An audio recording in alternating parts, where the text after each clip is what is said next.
J'aime aussi l'amour et la violence. Dis-moi ce que tu penses de ma vie, mon adolescence. Dis-moi ce que tu penses. J'aime aussi l'amour et la violence.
I think I kept my breakpoint.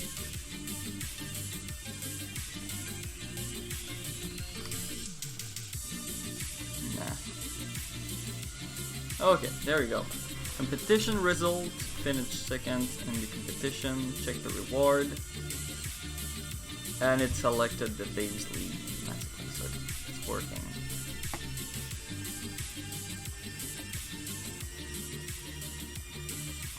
By the way, is the audio correct? It's always kind of tricky when doing a live stream to know if the music is too loud or if my voice is not loud enough.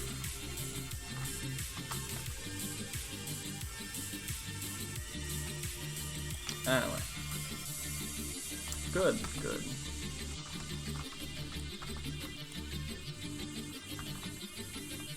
The hair is wrong.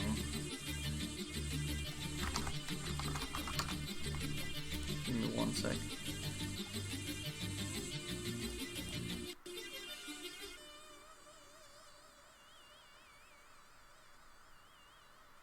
Yeah. I'm pretty sure I messed up the... Like, I wanted to change the body hue, the body color, and not the hair. I cannot change the hair of NPCs because the image of here is static, unfortunately. Anyway, let's go to the east. Whoops.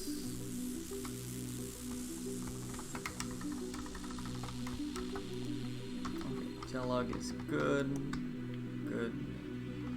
So I recently added this new region, and that reminds me, there's something called the preload map.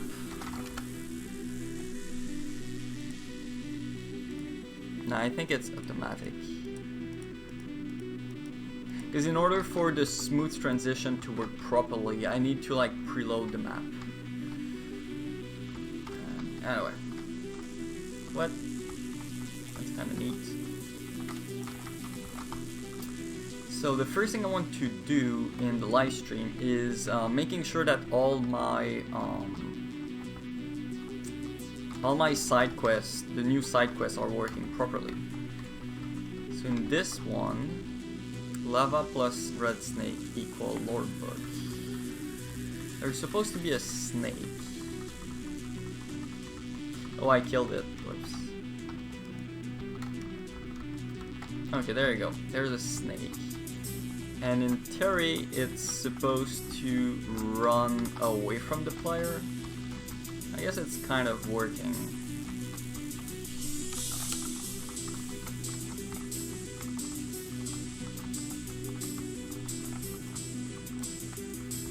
It's a bit too slow to my liking.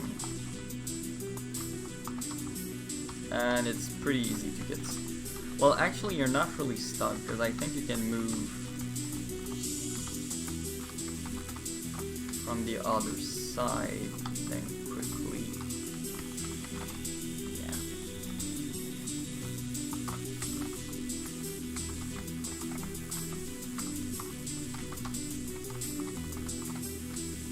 Yeah, I'm pretty sure it's easy to get it stuck.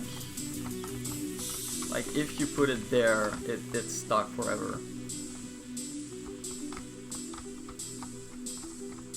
So I need to come up with... Okay, maybe not.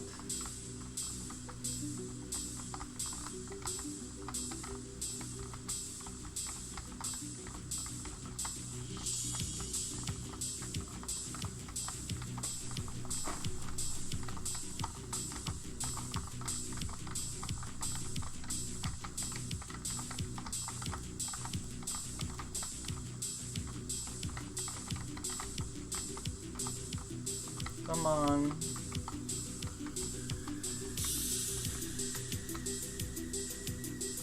Oh my god, it's killing me. What?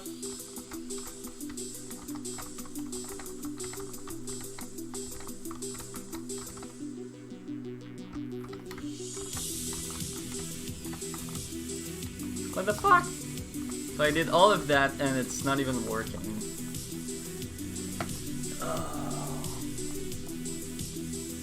Okay, so a few things that I need to fix. First, the snake should be a lot... Well, it should not damage me. So that's the first thing I'm gonna fix. I think this quest is called Lure Snake.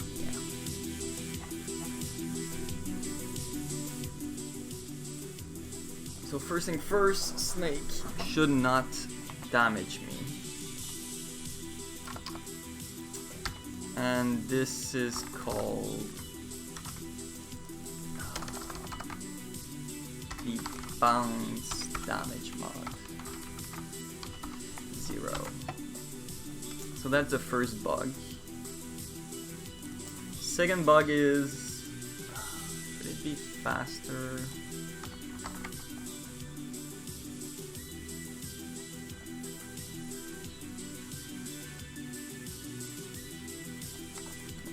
I'm gonna put 150 there.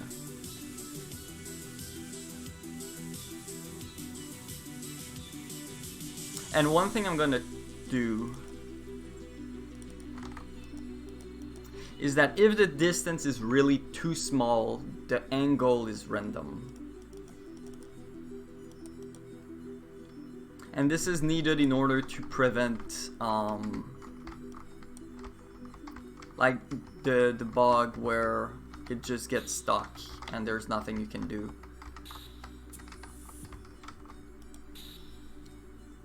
It's gonna be even farther.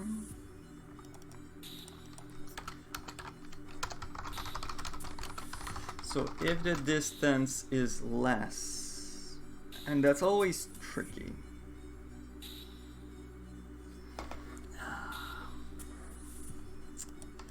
Because the center of the player is not where you think it is. Like the center of the player is like the head.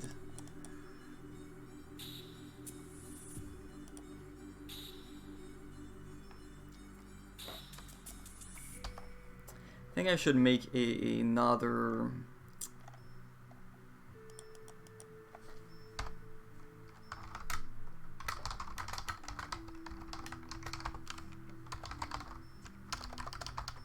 Okay, use center of bumper box. There we go.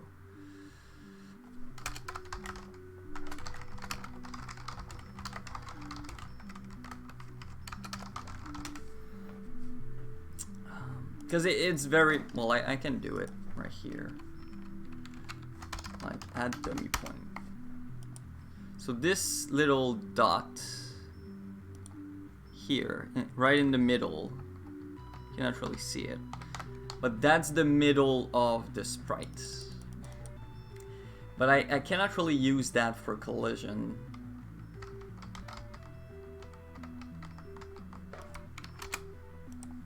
Because it's like very far away from, and one thing I'm gonna change. There we go.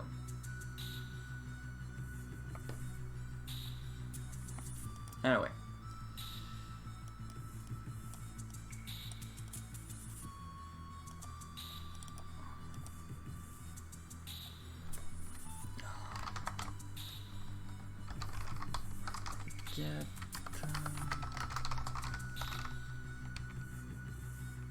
Get bumper center, there you go.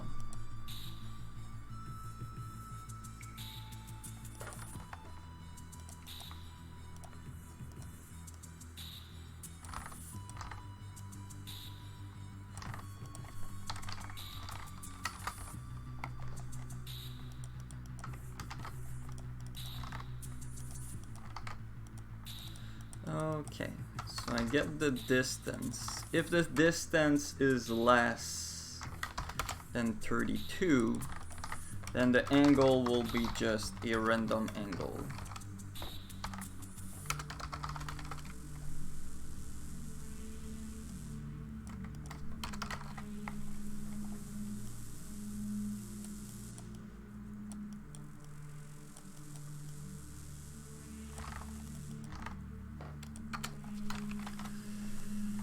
There we go.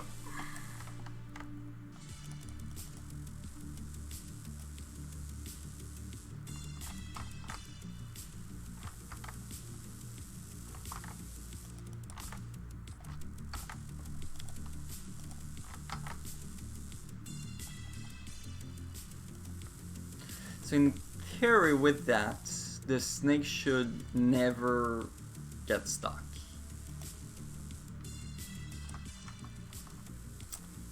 Might need more than 3 frames though.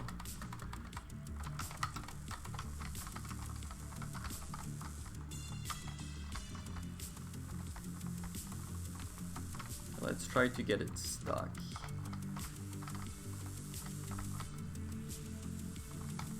Okay, eventually it escapes.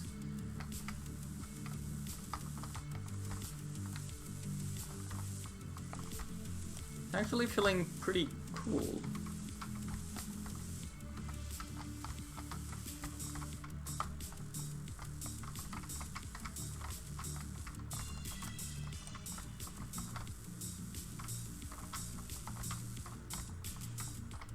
No.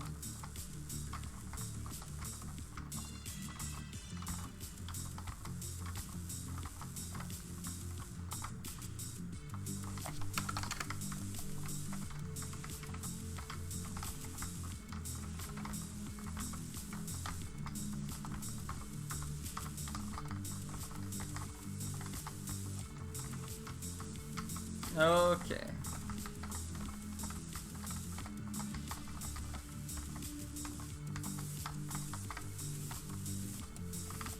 I mean, it is challenging, that's for sure.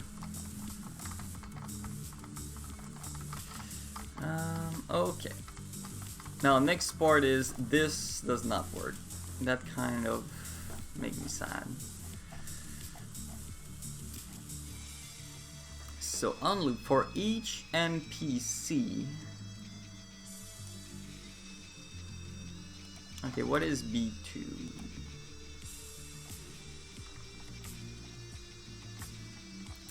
Okay, that's the problem. I cannot use is then.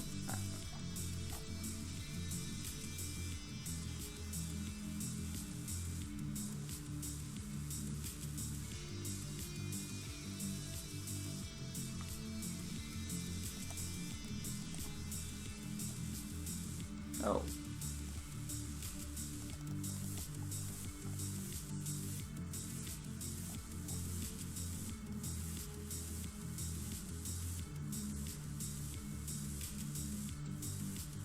What the fuck?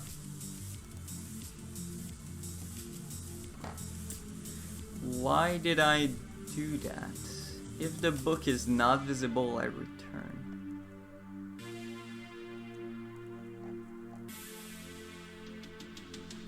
Later, sister. We've got a war to win.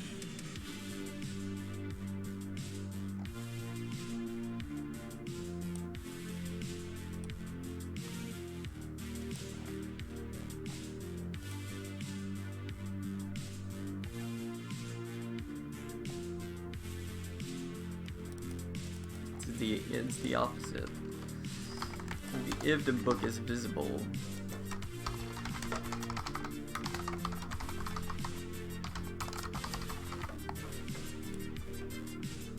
Okay, let's try again.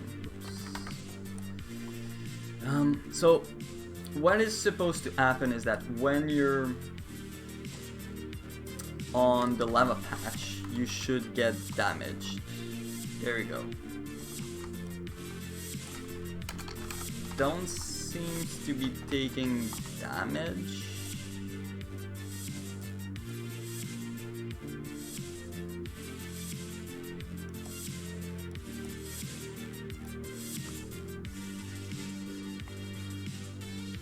Ah. So I was actually taking damage, it's just invisible. Okay, that's gotta be fixed.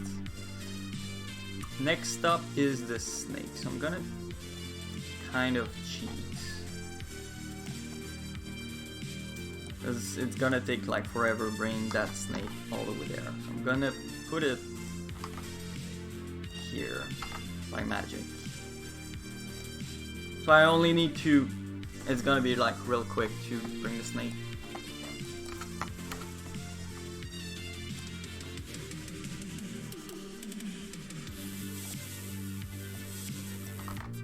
And by the way, if you want to try out the game, you can do that at RainingChain.com.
Okay, so if I bring the snake,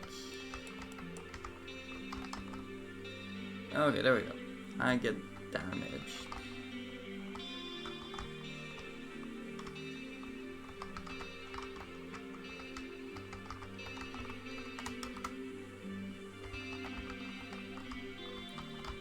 Get on the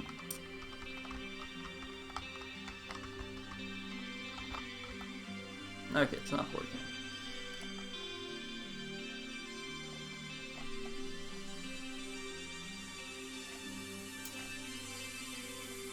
Yeah, I think it's the B.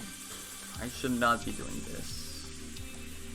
Because the spot B is not a, it's a single point.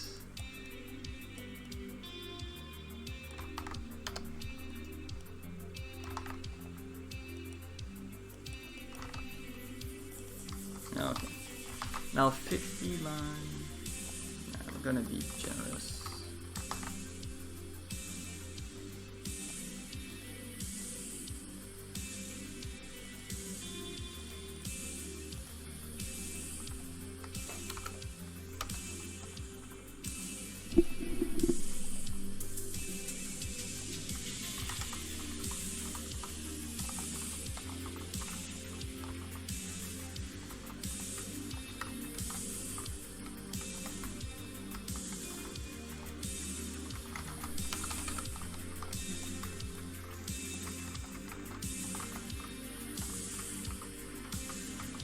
Come on.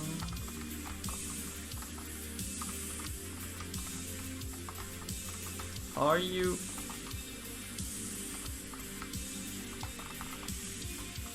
Yeah, there must be another bug.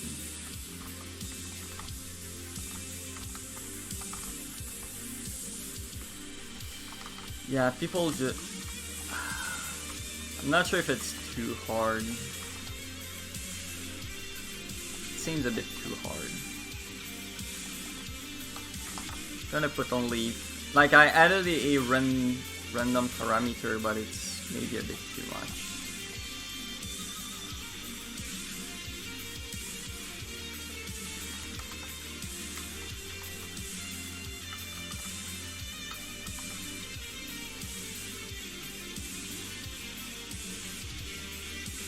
Oh. That's so dumb. The problem is simply that the snake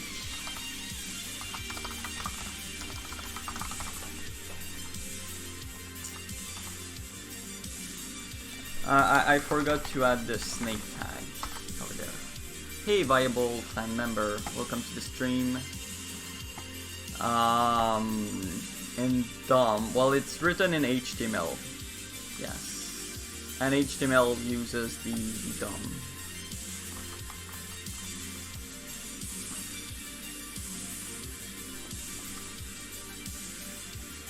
So like if you go to the game, so at RainingChain.com, you can actually examine it if you want. Like this is a a DOM element with all the HTML stuff.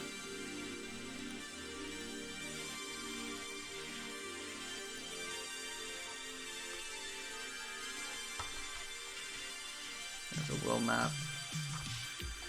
There's the quests.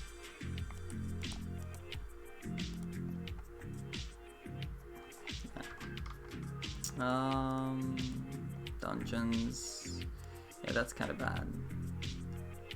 Need to fix that.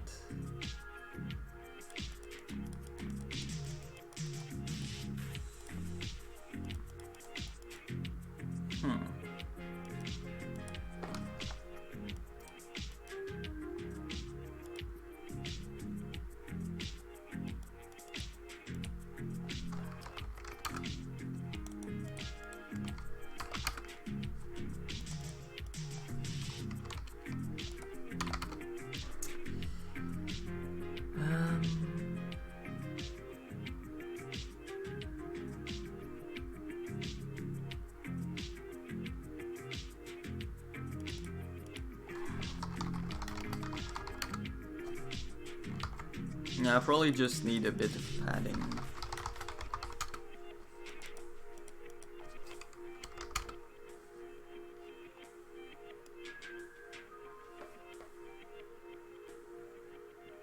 Okay, this means...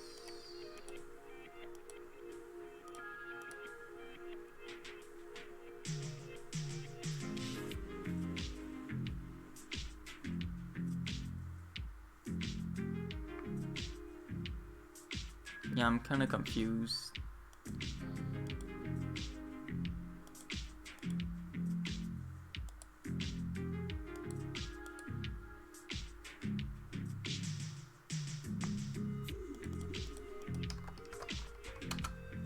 Okay, this is not what is causing the... Okay, it's the button.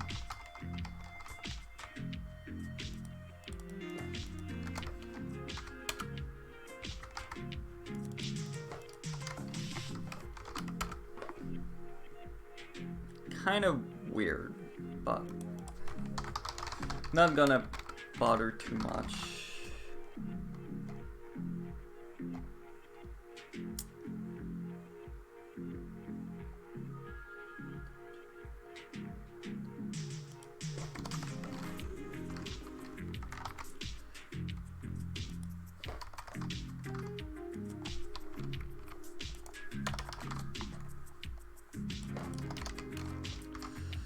Yeah. That's not my nicest bug fix, but gonna live with it. Okay.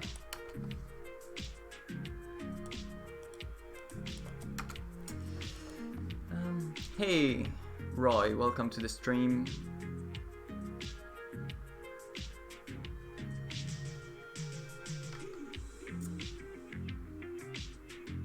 You don't want to share your email, but you don't mind sharing your social networks. That's a bit strange. But you don't need to register. Like when you create a new account, you can just skip the registration. Just uncheck that, and then you can just play the game. You're not forced to actually enter a real email. Obviously, I would prefer that you enter, like you make a real registration, of course.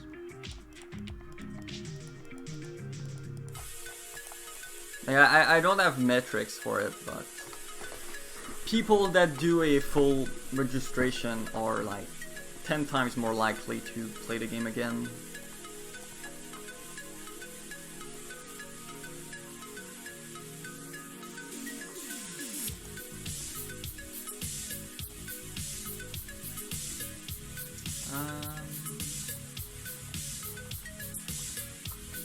I've been thinking about making it more obvious that you can like skip the registration, but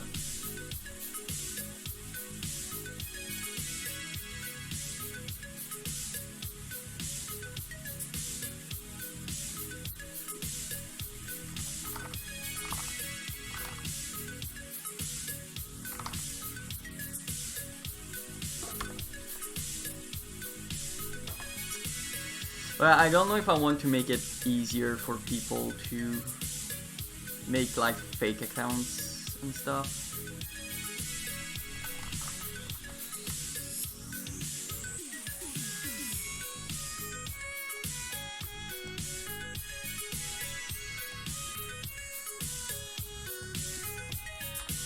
Anyway,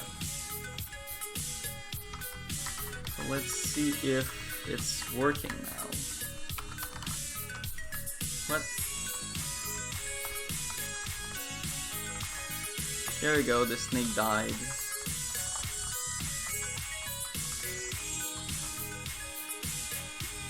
Ta-da!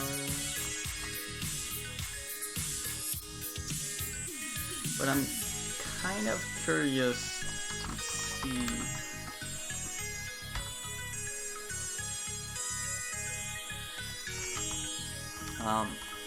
Like normally I cannot have. That's so dumb.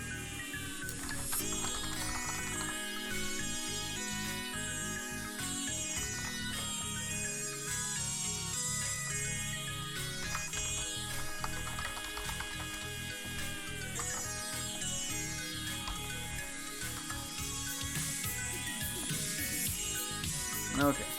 Yeah, that's the thing.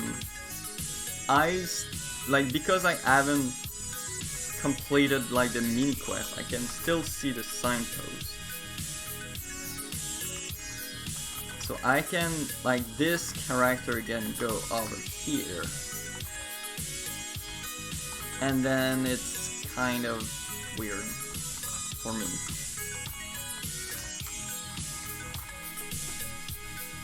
So I might actually leave the signpost there. And that's probably what I will be doing.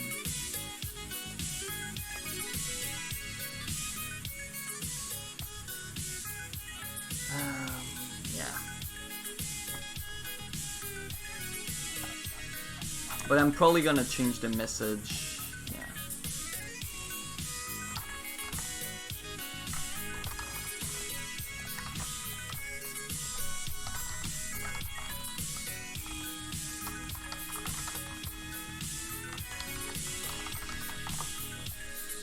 Actually, nah, no need for that.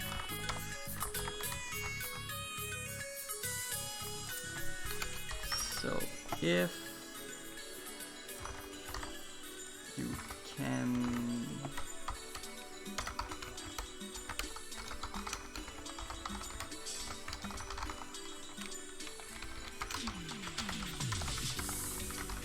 you already collected the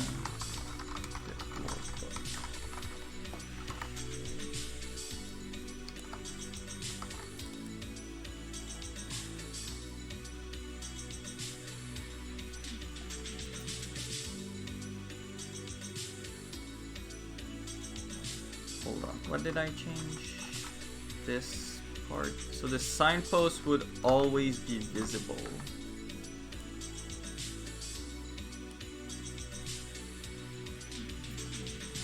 Always visible, and the lava patch would also always be visible. Yeah.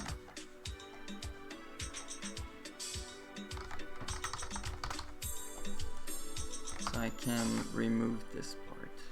Hey, Final Liz, welcome to the stream. Yeah, I've been quite busy lately, but I have a lot of. Well, I'm still kind of busy. But I will try to live stream a lot more than the last couple of months. I got a lot of cool new features and things to do with the game that were actually interesting to live stream. So I think it's a good occasion to live stream. So yeah, what I will be working on for the next few months probably is just new content. Purely new content, like new quests, new side quests, new maps, that kind of stuff. Like what I've been working on like in the last couple months is more like technical stuff.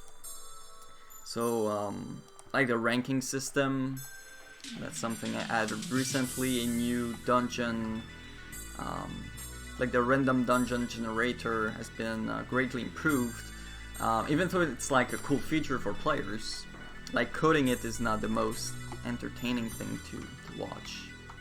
But normally people like when I make new quests and side quests. I don't know why it's running. Anyway. Oh yeah, there's plenty end game content right now. Now the main one is the dungeons. Like it starts off really easy with the floor 1, and like the bonus is kind of easy, but eventually you get to floor like 67 for example, and now it gets like kind of hard. Monsters are very high level, and there's a bunch of modifiers. For example, 3 times lightning defense and 2 times cold defense. So if you're purely using lightning, you're gonna have a little bit of trouble. So you need to like switch your abilities. Well, if you want to be efficient, of course. You don't really need to.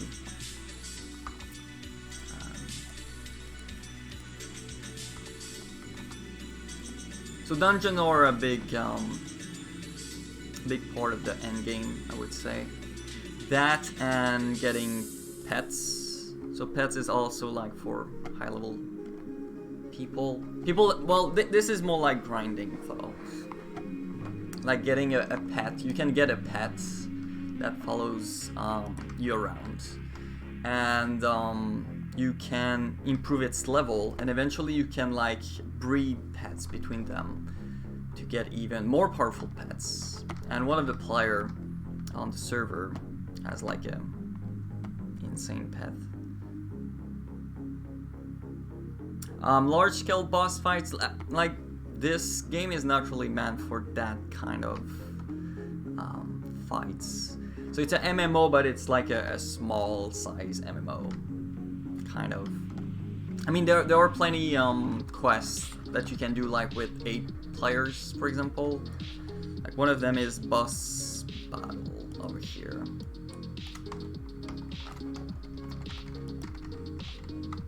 So if you manage, yeah, I put myself invincible. That's kind of bad. But like, it's a bunch of bosses that you need to kill back to back, and each boss has like multiple phases. Like this is the first phase. It's like super easy, but eventually it starts shooting. Yeah, the second arrow spawns, and it gets more and more intense. Then the slims.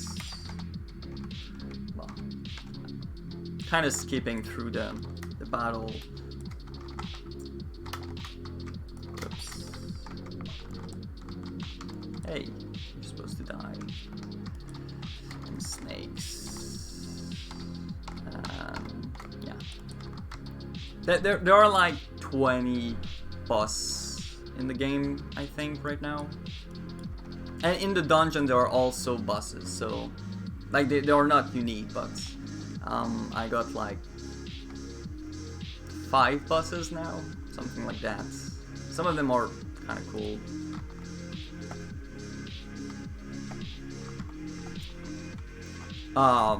Well, it uses Vue, yes, Vue.js.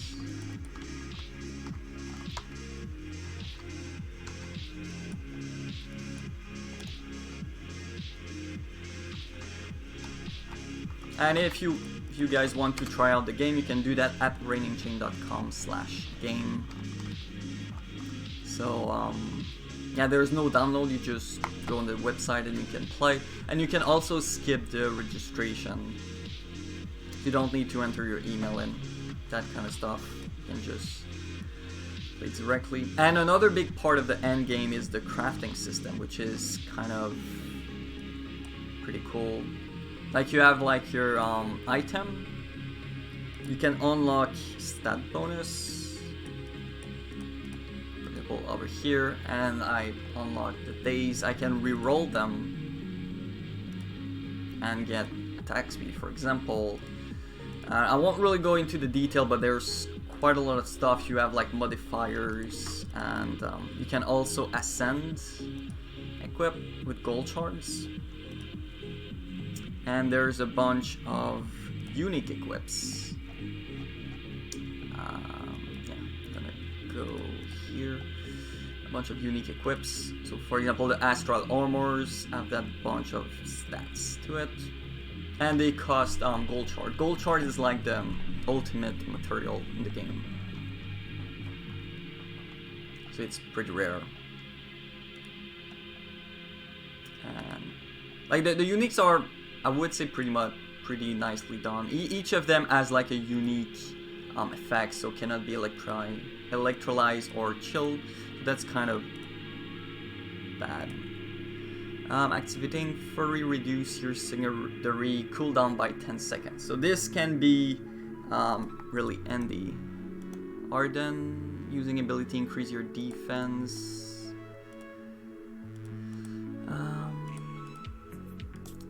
Yeah, 2 times more chance to burn enemy, cannot trigger other status effects. So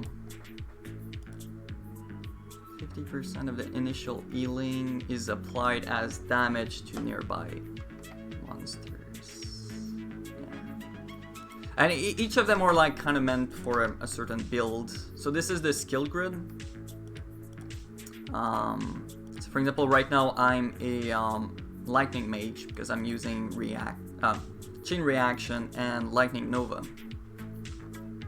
But you can like pick and choose whatever you want. But if you want to specialize into something, normally that's what you want to do, because your equipment, you will want to make it based on, for example, electricity, for example. So normally you want to focus on one thing in particular. But yeah. No, I'm not using Phaser, but I'm using PixieJS, which is the library I'm using for rendering the game. So drawing all the map, for example. For the UI itself, so like the menu and stuff like that, I'm using Vue.js. So with the HTML/DOM.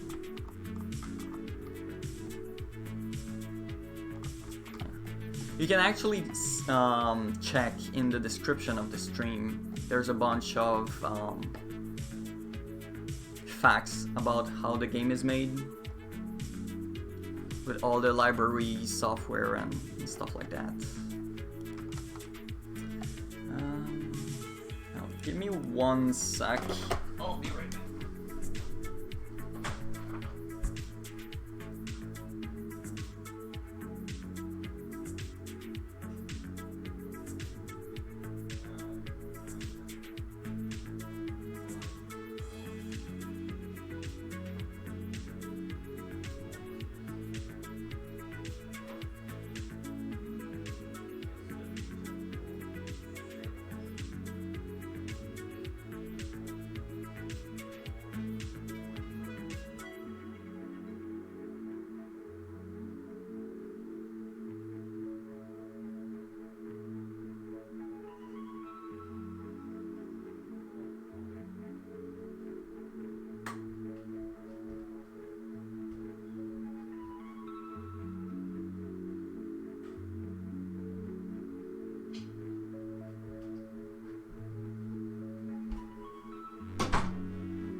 Okay. So what was I doing? Okay. Yeah. This over here. Yeah, I guess it was working. I'm just gonna make this signpost always visible.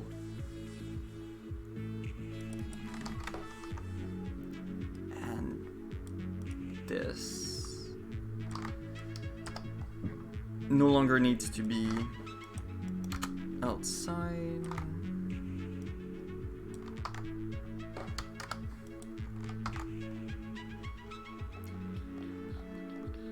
Okay, so let's just retry. And I'm gonna add a waypoint. That's another thing I want to do in the live stream, Because getting there is like super annoying. Oops.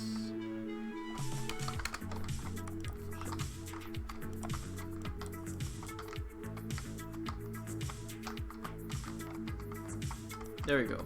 So you kill the snake and then... Okay, that's a problem. Oh yeah, never mind. You need to pick this and then it's gonna say you already collected the lore book. And this still damages me. Perfect. Put back this C here. And we're done for this particular quest. So lure snake done. Let's move on to the next side quest I created recently, which is, yeah, this one.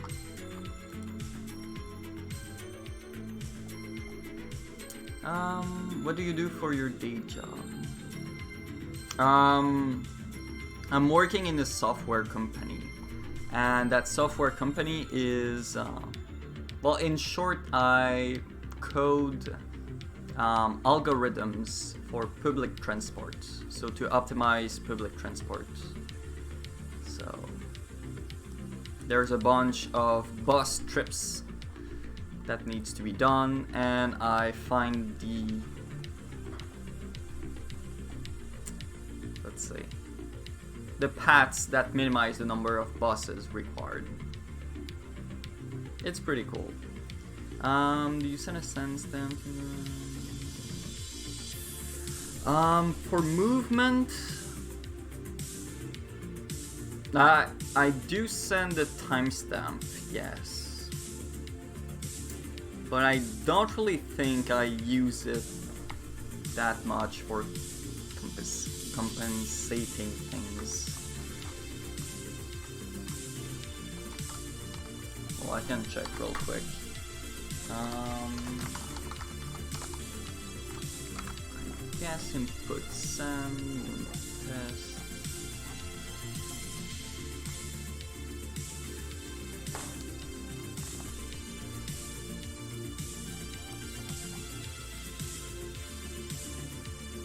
Yeah, I do have a timestamp.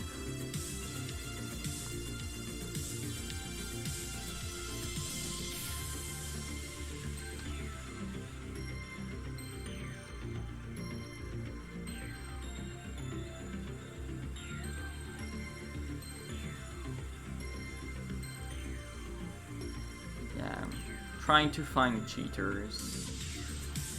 Yeah, working with timestamp is always tricky.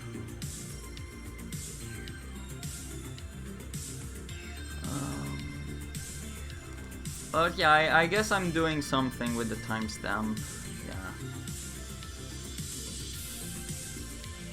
Yeah, I'm using it to modulate the maximum speed.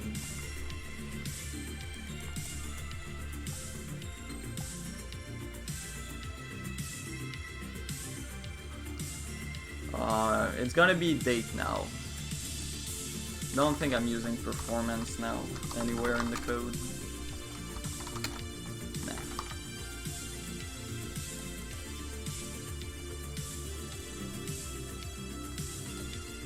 Things don't really need to be that accurate for the game. That's one of the things you need to think about when you're making the game. You need to think about what type of game does it need to be super accurate,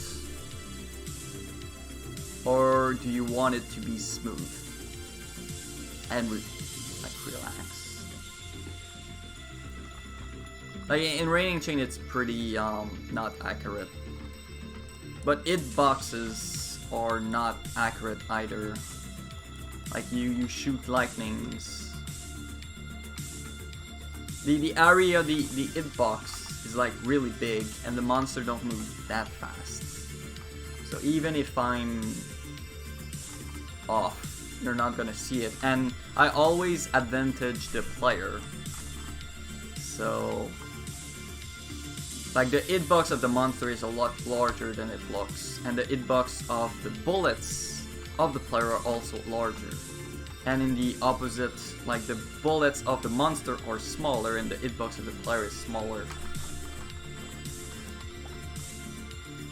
So you don't really see people complaining. But if you want to make a PvP game, for example, then that kind of stuff needs to be really accurate. Because you cannot cheat with PvP. That's the thing. Okay, so this one is pretty simple. A treasure awaits those who run in circle.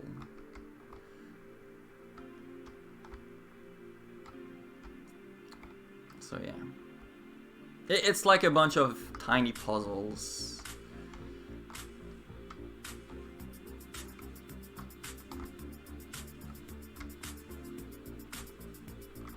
Ta-da! And once again, I'm gonna keep the signpost opened.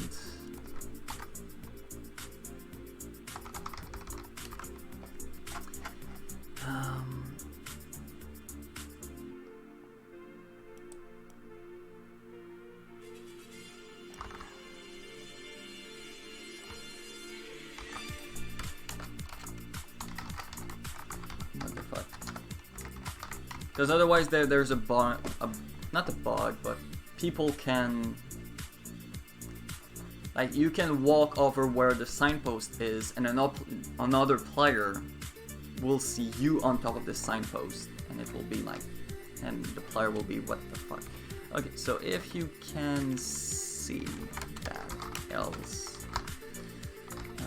display notification, you already collected.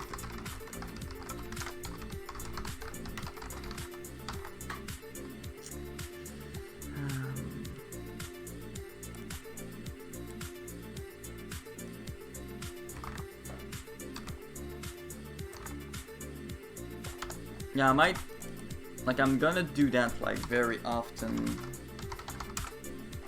I might consider creating a real function for it.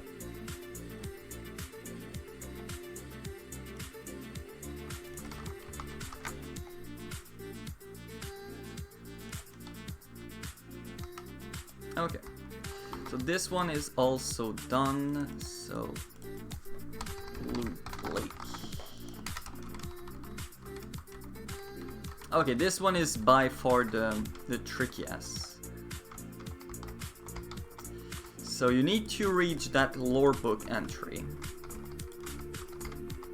And you can spawn a bridge with this switch. And then you can move it with those arrows.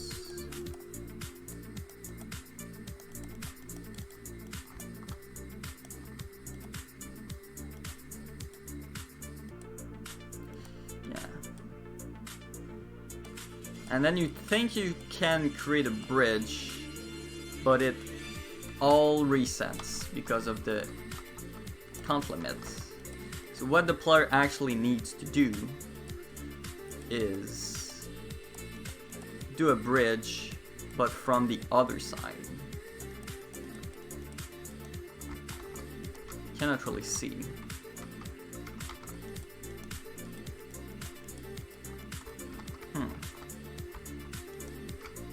There we go. And there's probably a bunch of weird stuff you can do in co-op. Because you can like be here and then the player... I'm gonna try that right after this. And then you can go and pick it up. But it says you're too far away. And yeah, that's related with the center of the player not being where you think it is.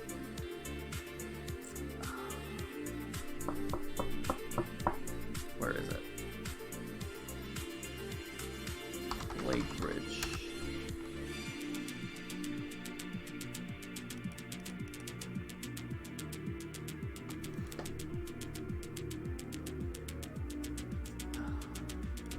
Like I must not use is at spot. That's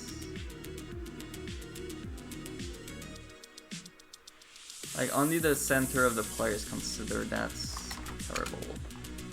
And I'm using this like at so many places. It's awful.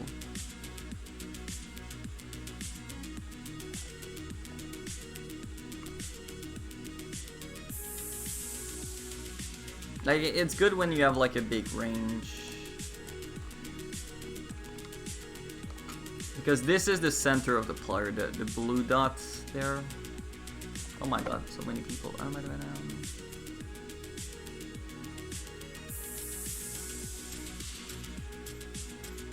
Actually, the game did not start with Vue.js at all. Like, in the very first stage, everything was a canvas. Every single thing. So buttons were drawn with canvas, and it was super awful. Well, the game was a lot simpler back then, but even back then it was really ugly code. And then I moved on to using HTML everywhere, but the old way of making interfaces. So everything like with jQuery. So creating dynamically all the components. I still have a little bit of code based on that. Like all the admin tools are still done with this. For example, this over here. This is like added one by one with jQuery. And it's also terrible. And then I discovered the magic of Vue.js. And I converted everything again in Vue.js, but it's not a clean project, that's the thing. If you start a new project from scratch and from the get-go everything is in Vue.js, then things are nice. But I cannot say that with the current project. It's lots of acts to make it work. I know I don't use Vue router. Well, I'm using Vue components, but not like a single page. Let's say the dungeon floor. Like how I built it is that I have a HTML file with my local style over here. Then I can have like template stuff. And then I have my components over here.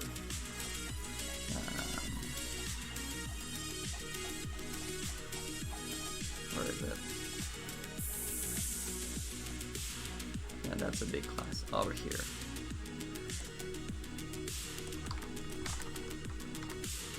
Oh yeah, that's where I created.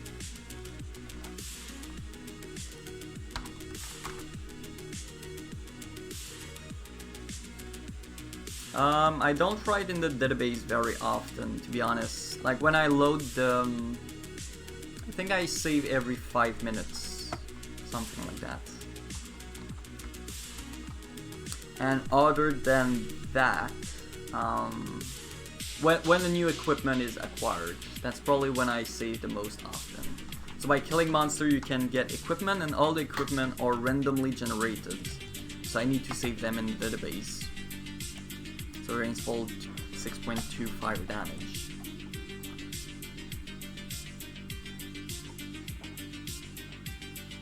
But it's pretty straightforward. And I don't even think it has like any special index. There's like one index which is the equipment ID. It's pretty fast. And there's no rush to do it, kind of. Like even if it takes 1 second to save it in the database, like even if I need to wait, it does not really matter. It's really the sign up, like the sign in that needs to be fast. And yeah, it's good enough.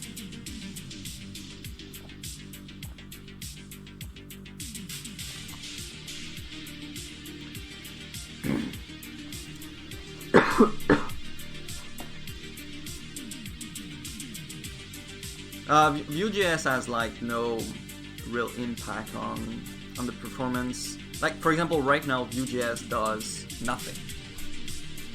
Vue.js has nothing to update. 99% of the time, Vue.js is idle.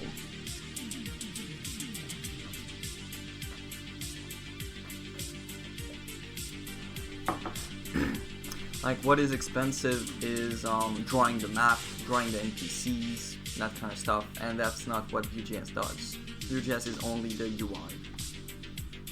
For example, opening this, but even this does not change very often. Like, yeah, opening this might take a little bit longer with Vue.js, but once it's drawn,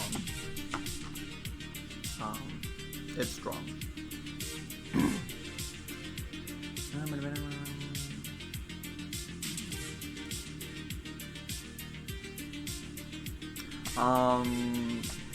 Pixie.js, like for me, Pixie.js and Vue.js are like two separated things. You don't want to mix them. Like what I mean is, Pixie is canvas based, so WebGL, Canvas, that kind of stuff, and Vue.js is HTML, so the DOM. So you don't want to make a button in Vue.js. For the same reason you don't want to make a sprite in Vue. But I mean, you can, but not really good or easy. No, I do not use Webpack. It's kind of unfortunate, but yeah, that's how it is.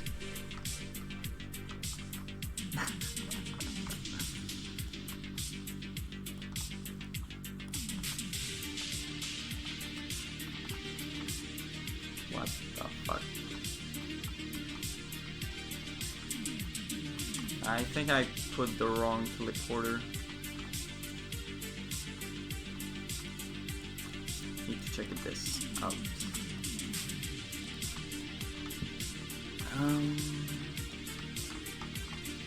So what was I doing? Oh yeah, this. Oh yeah, it is the standing on.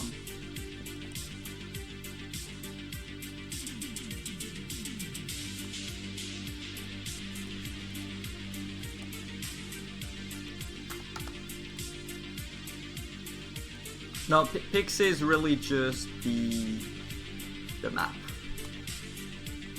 Yeah, oops, maybe a bit too much.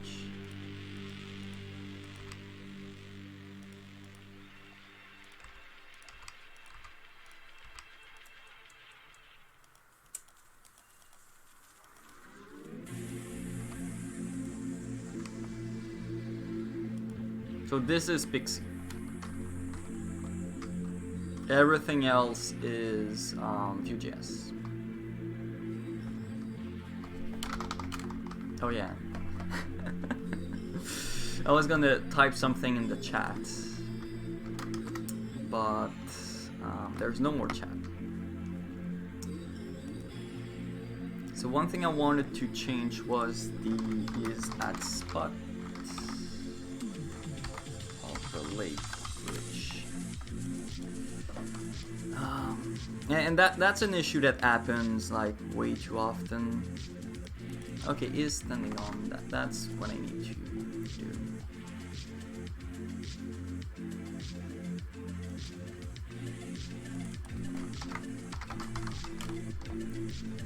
Is standing on.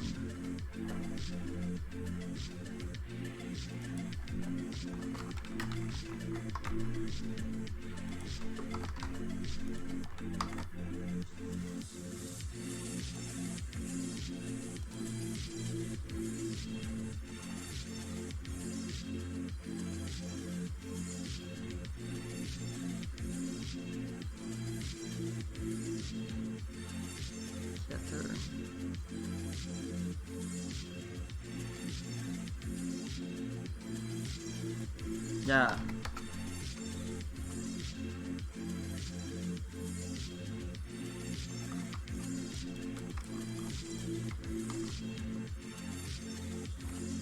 You don't want to use Pixie for interface. It's not meant for that.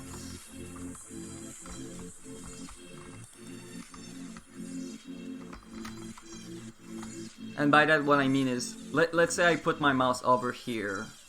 It puts the element, it darkens the button, for example. And like I put my mouse over it, it underlines it. And all that kind of stuff that is like free with Vue.js. Like you just add a CSS class and you're done. With Pixie, you cannot do that. It's like really trivial things become impossible with Pixie. And just like drawing text and selecting text, you cannot select text in Pixie. That, like, you could, but that would be insane. Okay, so what I'm gonna do is,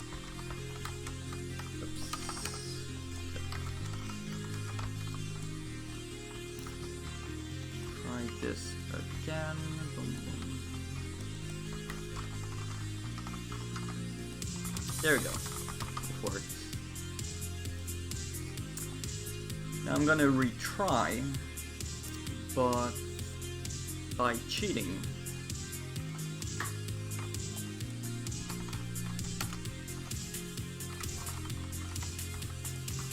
And what I mean by that is just being here, trying to perfect. You're too far away.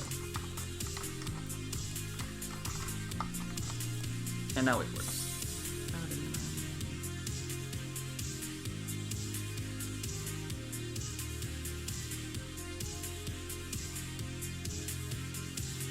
Well, it's not that WebGL is inefficient at rendering. Well, it's just super complicated. Because, let's be real.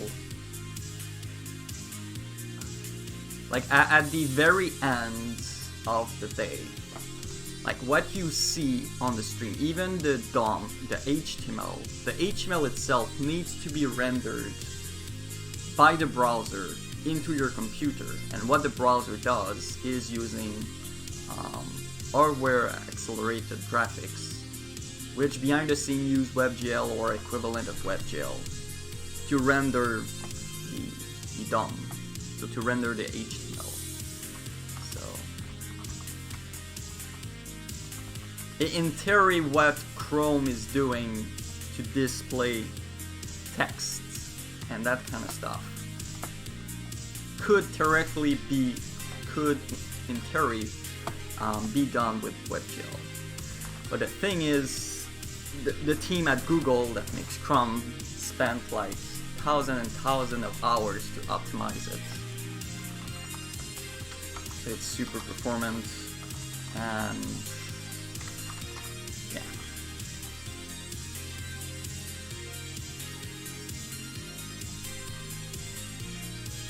Yeah, Pixie does not do it directly.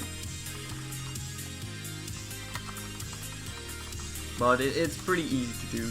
Like the it splash, for example, and the text message, I think I cached. Do I cache? I know that I cached the it splashes. For example, the plus 126, I have a cache for it.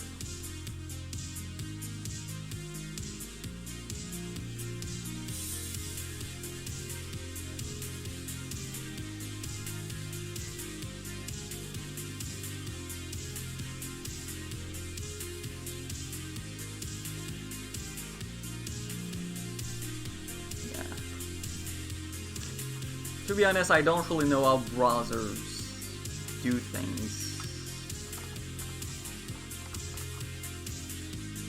But, well, I kind of know, but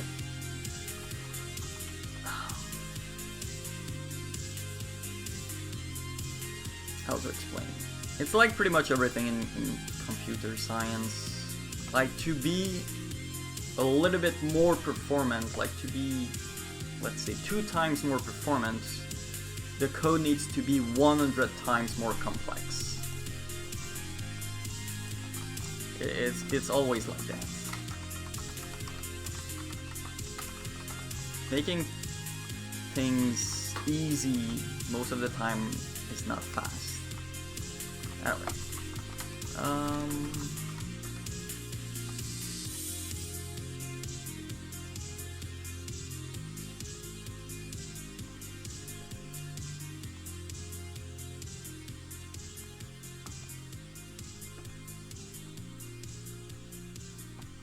how much knowledge of... Well, I did not learn a lot of stuff in college, to be honest. At least not for this project. Like, I did not even learn web in school. I learned everything by myself.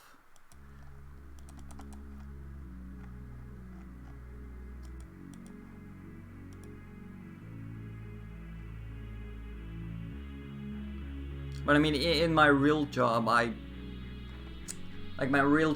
write algorithms, and there's a bunch of stuff that I learned from school about algorithms that were useful for my job.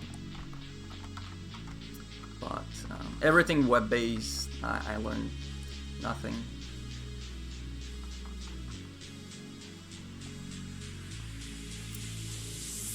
What am I doing? Okay, loop was good. Wait, what was I doing? So this worked. This also worked.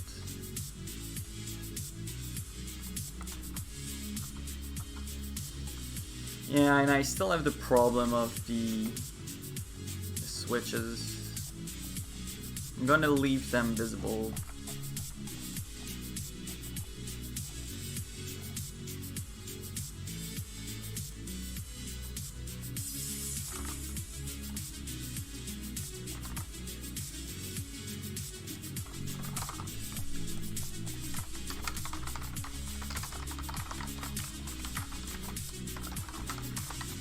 Already collected it.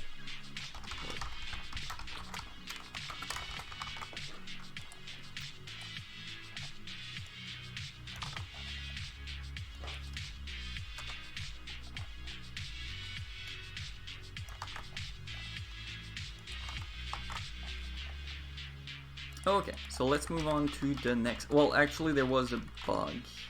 So this transition works good, but this one is glitched. So rising moonlight.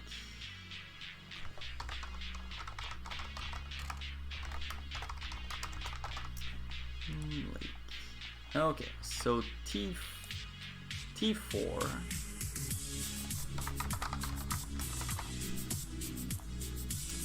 T4 should teleport to T6.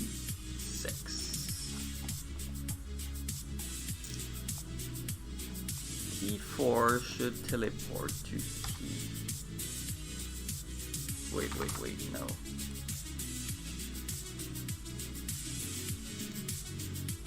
T4 should teleport not to this map, but to Eva's. Yes.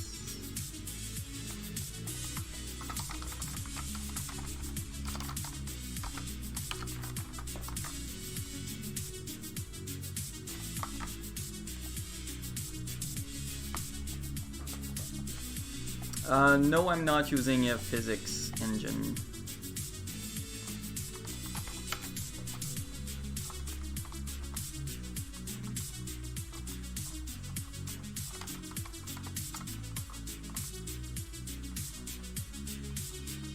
What the fuck?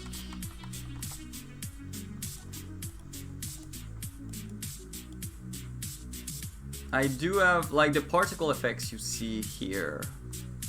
There's a bit of well, it's not physics, but nah, it's like super simple. The closest things to physics would be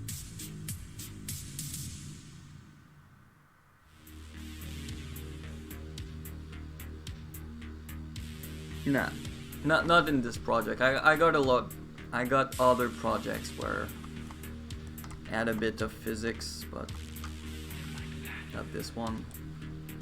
Okay, so Eva's kiss is not working. I need to teleport to T3.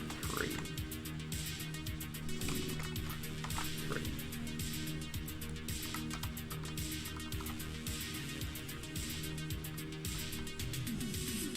And for those who want to try out the game, you can do that at RainingChain.com. So the game is free, there's no download, you can just play right away. You don't even need to register.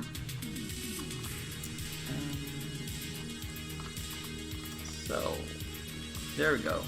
Now it's working.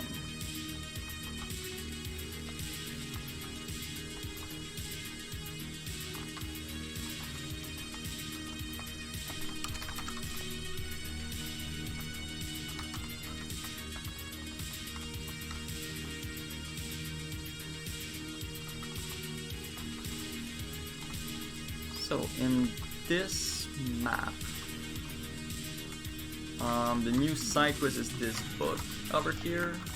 You try to pick it up, but it keeps changing place. So what you need to do is that there's a tower over here.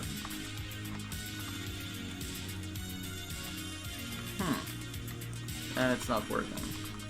Like normally this tower should start attacking you.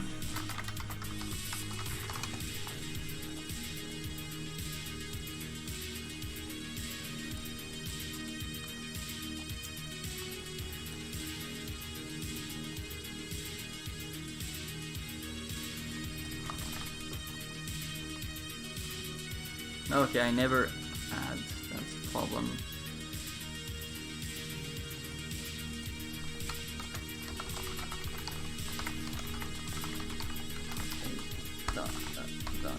Add. There you go. So initially that tower you cannot attack it because it says it's just decorative. Then you try to pick the book and it keeps teleporting. So it's decorative. Then you try to pick the book and then the towers start shooting you.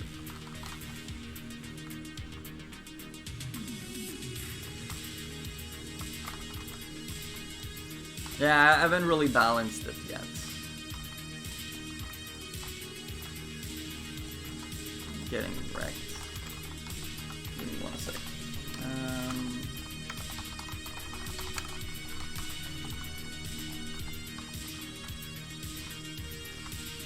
Yeah, I should pick real abilities. Let's go with this.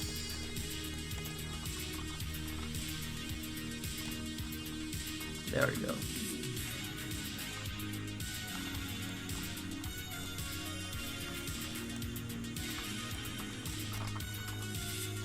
I think I can I just stay here? Ha ha ha. Exploit.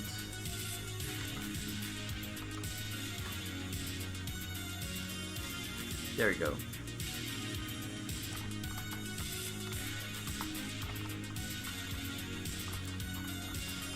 And I can still see the decorate. That's bad. Then you can pick it. But the decorative should be invisible.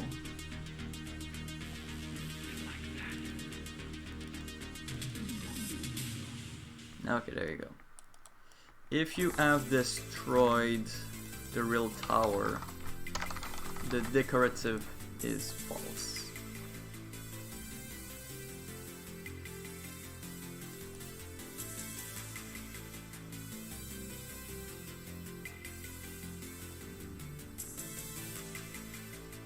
If the tower is visible, it's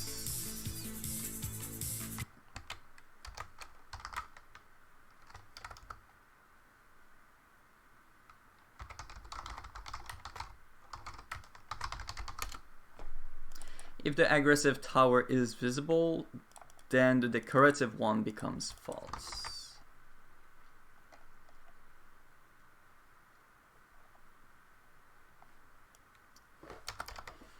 And otherwise you need to be able to see this. Yes.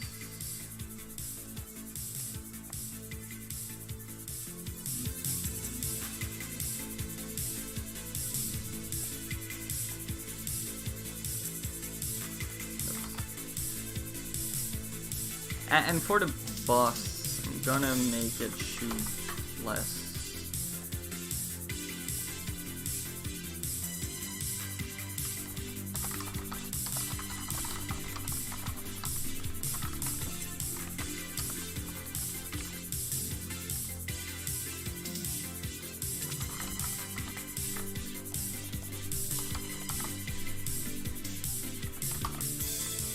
So yeah, it's gonna shoot every 10 frames, so you cannot do much.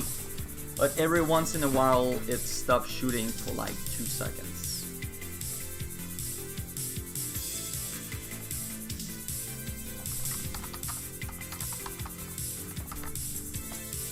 And it was not supposed to attack me right away.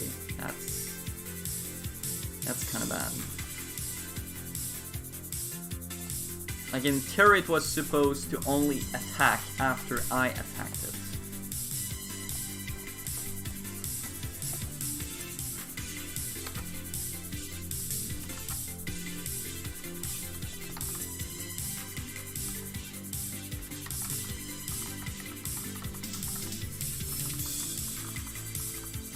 Okay, so that's the decorative tower. Try to pick it.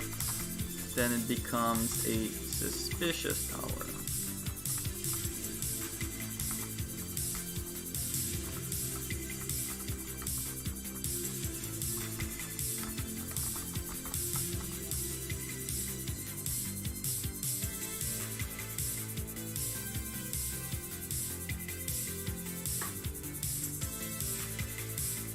I don't understand.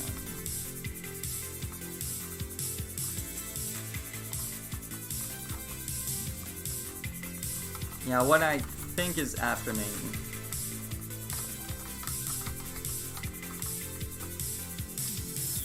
is that even though I cannot see it, I can attack it.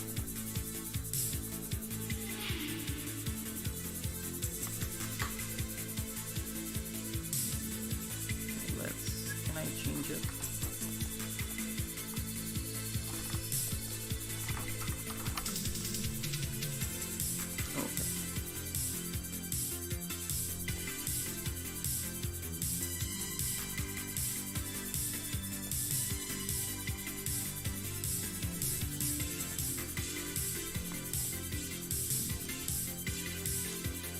Yeah, that's it. That's so dumb. Even though I cannot see it, I can attack it.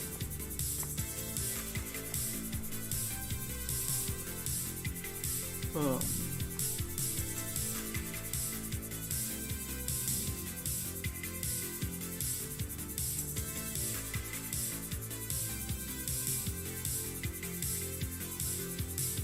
Yeah, I need to debug that. That's so dumb. So let's go actor combat.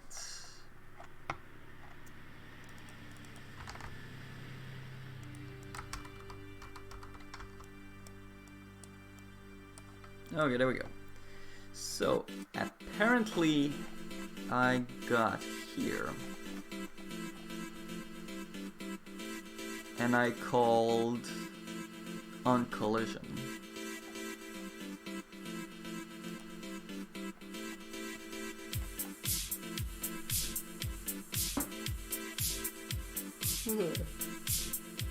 Okay, this is really bad. So how it works is that I have a strike, so a slash. I loop through all the actors in the map and I test the collision.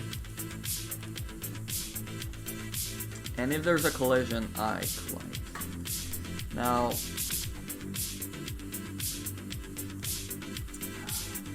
like somewhere I need to check whether or not I can see it.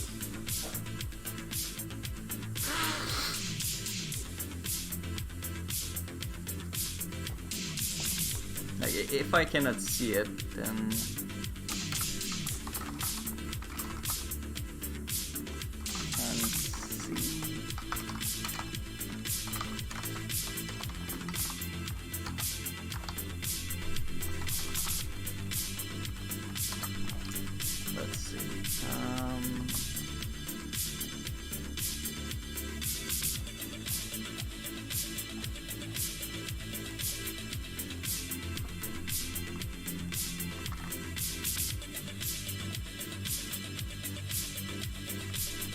it could simply be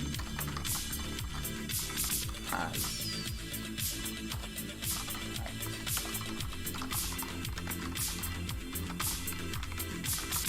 So if the parent of the strike cannot see the actor, then it's false. That makes sense to me. Hey, real J West, welcome to the stream.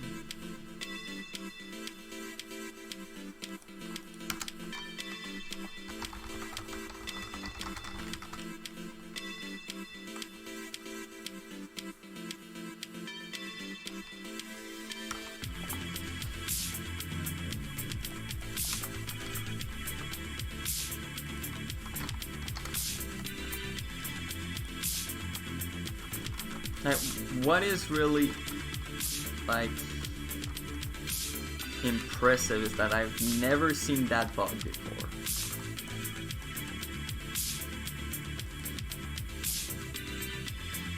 That's what is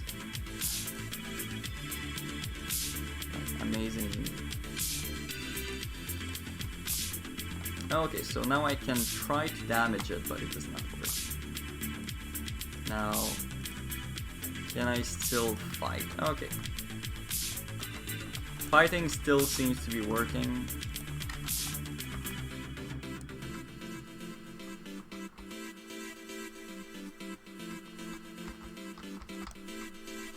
Now if I start attacking it, and it shoots back.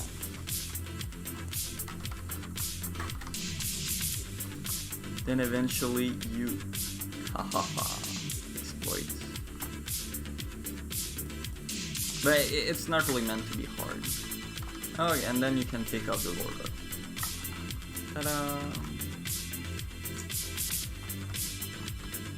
So this one is also working. So I think that's pretty much all the side quests. Oh no, there's this one. But this one is like super simple. You just see a giant flower, you pick it up, it says surprise.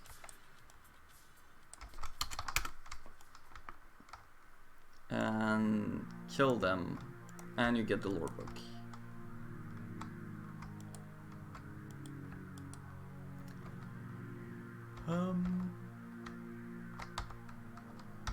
Good.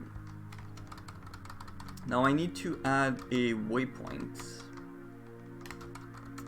Probably here.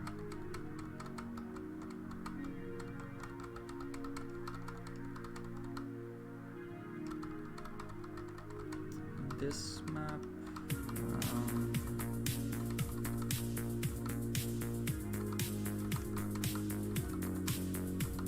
Okay, so this is the town. This is the town. Oh shit. That's so dumb. So there's 5 maps. Maybe in the third or the 4th map.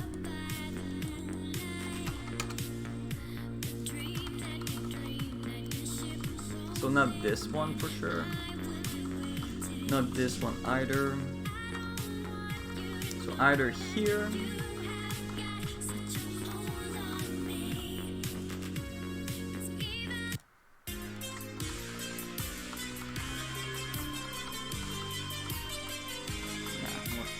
here there's like a lot of potential. It could be like right there with points. Or right here.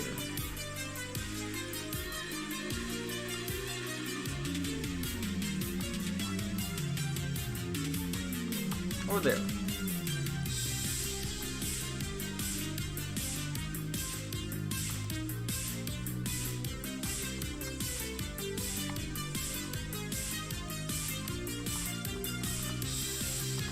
Yeah, normally waypoints are like kind of in remote. Nah, that's not remote, that's like right in the middle.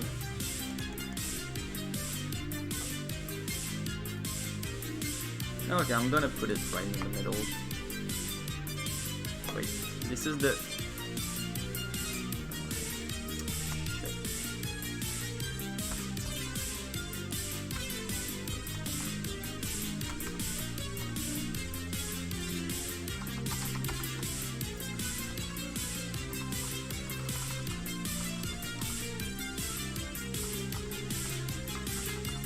This is the second, third, yeah, fourth. Perfect. Rising path. So, I'm gonna spawn a waypoint.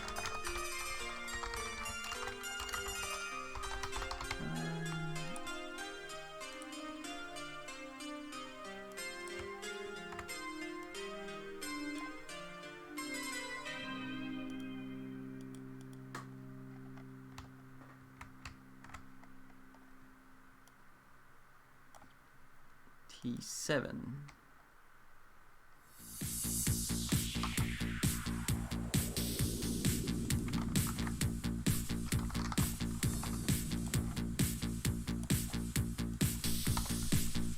Look.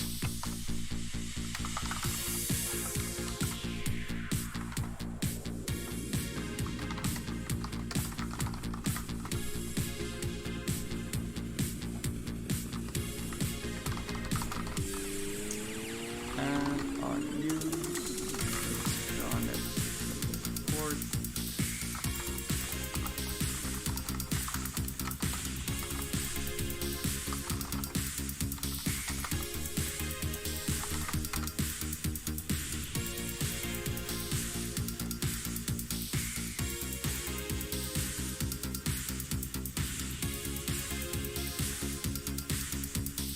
Oh yeah, pretty straightforward. Don't remember if I needed to do something more. Yeah, here.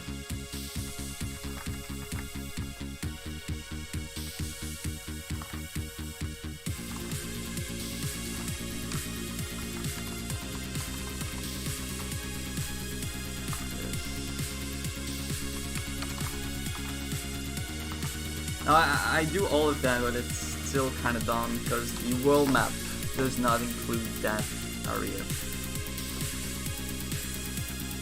So even if I add a waypoint, I won't be able to teleport to it.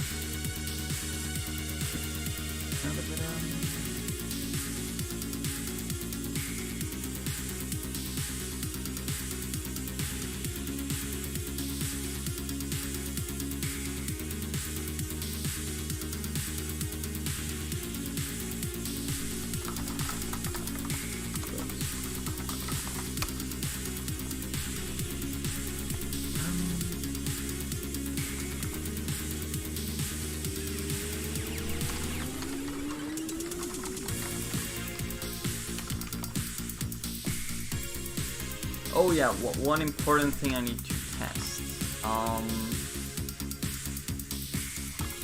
This is working. New Lord book is working.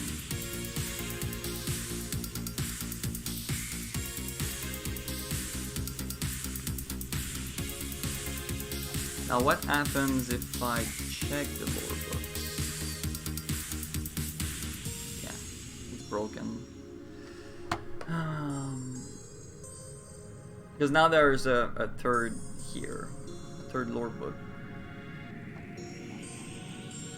And there's a bunch of entries that you cannot get yet.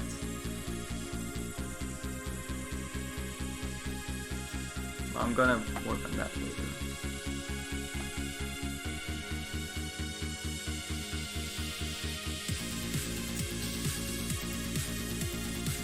Oh, wait, there was something I wanted to do. Oh yeah, the lava stuff.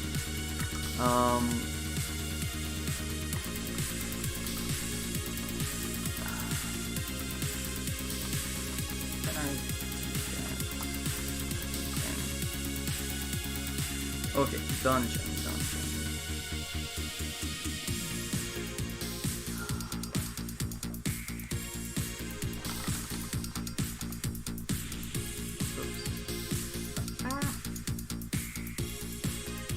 So there's something like in a dungeon. There's an option where there are lava patches to make the dungeon harder.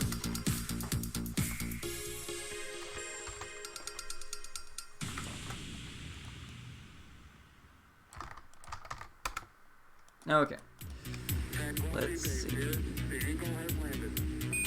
Okay, tons of lava patches. There we go.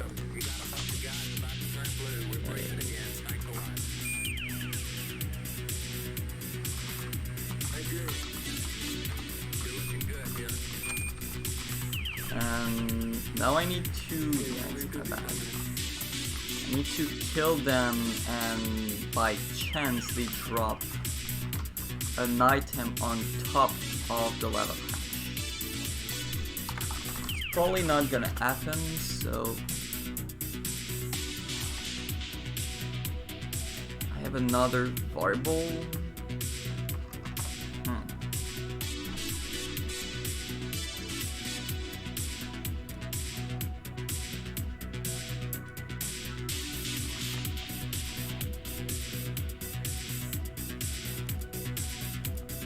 Okay, there we go.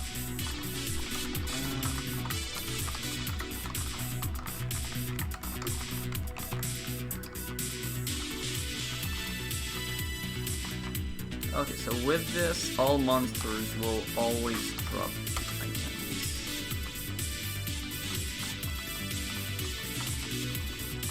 Okay, and there you go. Items are drawn on top of lava. Okay, it's working. There's nothing more to do. But it seems dumb, but that was actually very hard to do.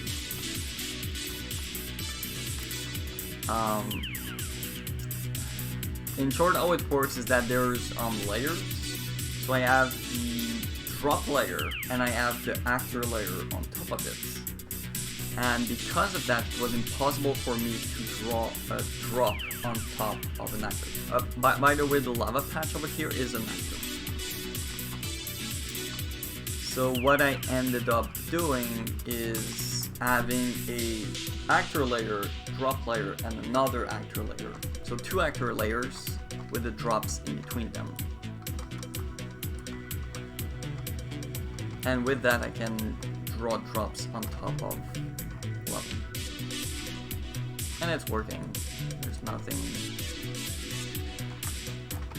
more to debug. Okay, new dungeon bosses.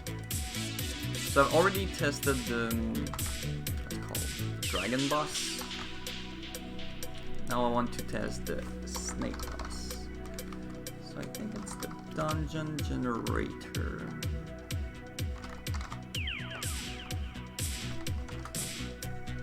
Okay, there we go. They have a function to force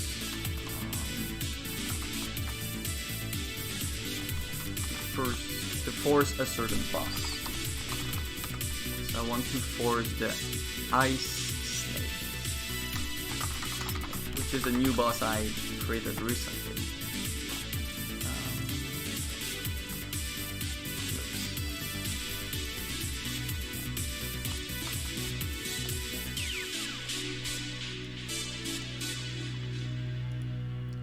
Okay, and it's broken. So that's a good thing I tried it.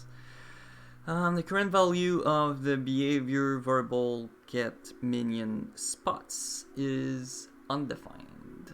Okay.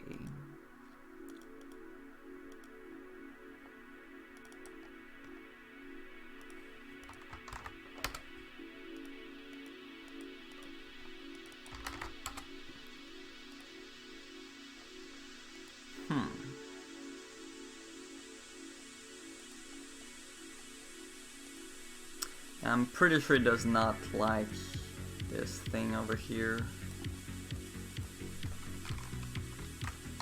I need to put actual function. Like for me, this and this is the same thing, but apparently not always. Well, I actually have a bunch of tutorial on my YouTube channel. If you check in the description of the Twitch stream, you will find a link to my YouTube tutorial series under where can I learn how to code. So I have maybe like 50 episodes overall. So that should get you started.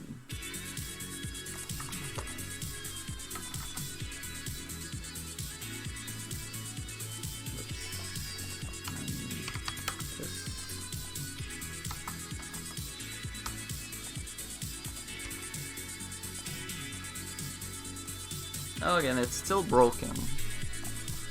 Why?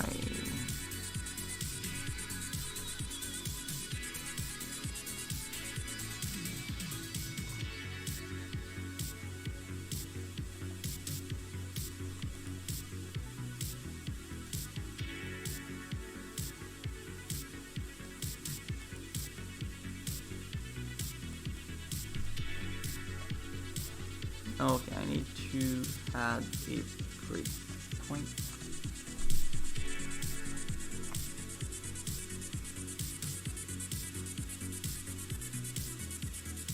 Yeah, that's a bit of an issue. Is that breakpoints don't work when they are on the top level, and that's annoying.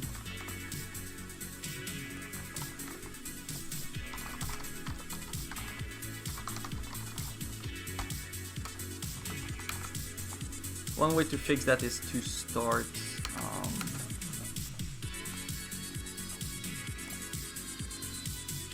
directly with Node.js, like with the default debugger. Now it's gonna work.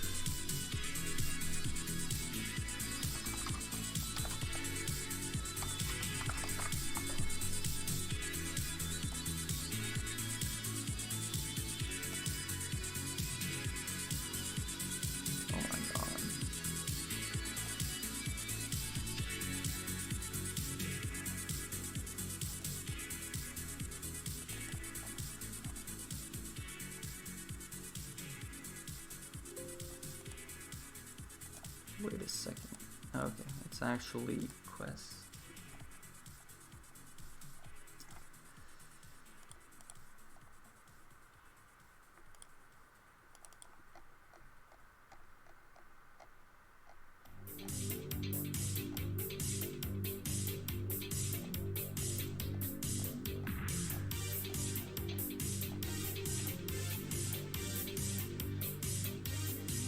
Oh, yeah, here.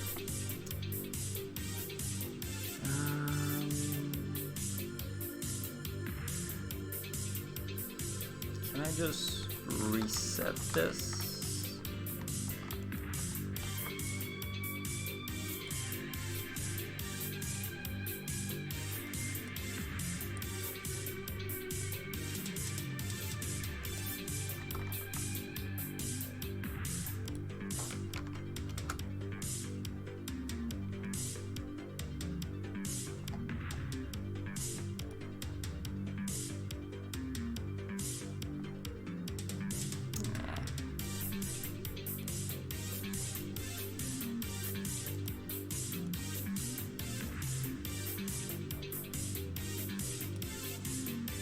Anyway, it's gonna work. So in the extras,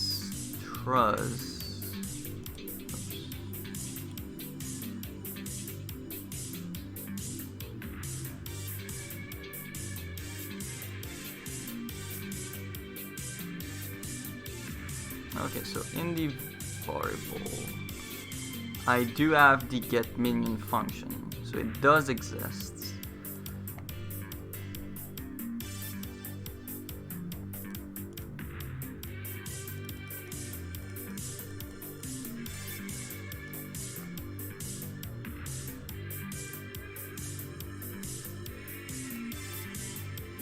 Okay, get minion is here.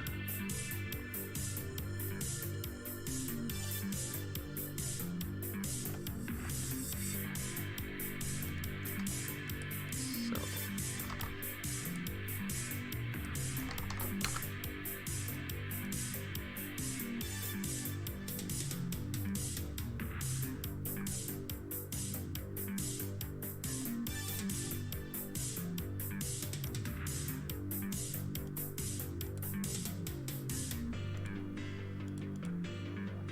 So the problem is not with the declaration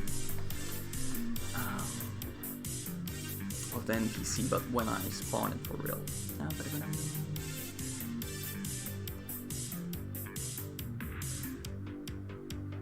And yeah, when I will actually release the game, that's what I'm going to do. I'm gonna make an Electron app.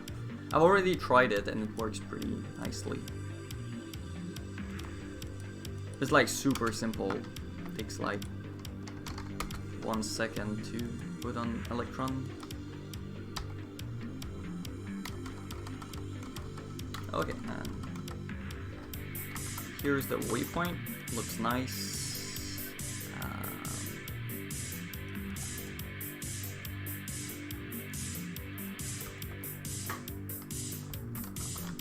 Okay.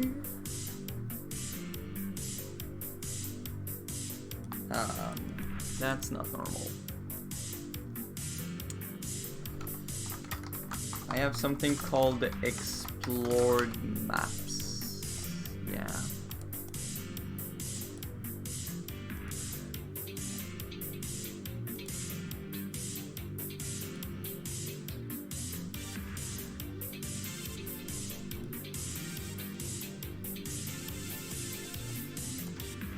Okay. I need to add them here. Yeah.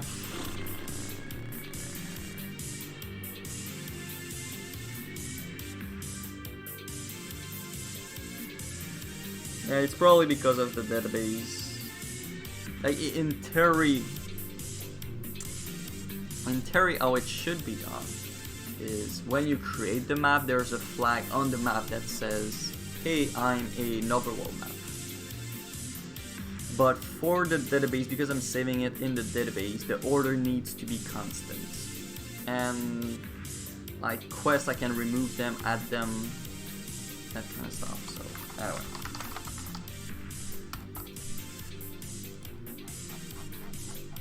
I need to manually add them. So I have 5 quests. I got this one.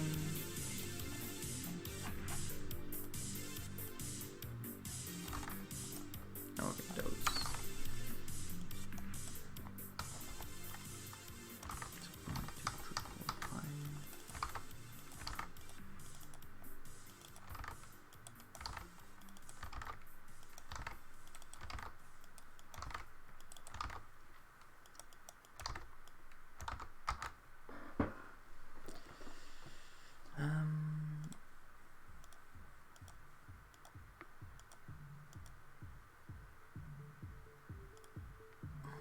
Oh yeah, about the buses. Let's go back to the bus.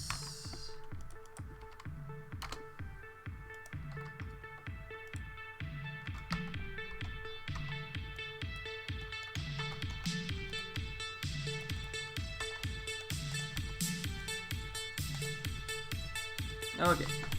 What?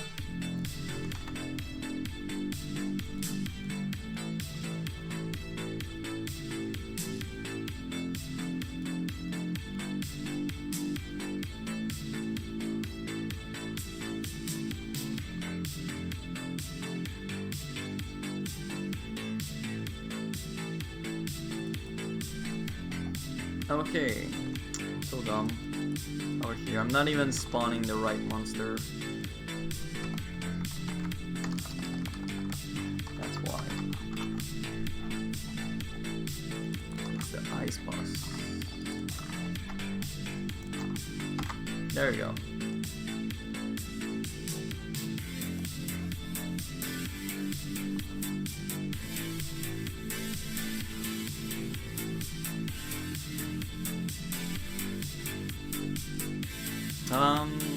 About the tutorials, you can check in the description of the Twitch page. And about Electron, yes, I'm considering making an Electron app eventually. I just don't really see the point right now. It's more like when I will want to publish it for real, and I'm gonna work on that.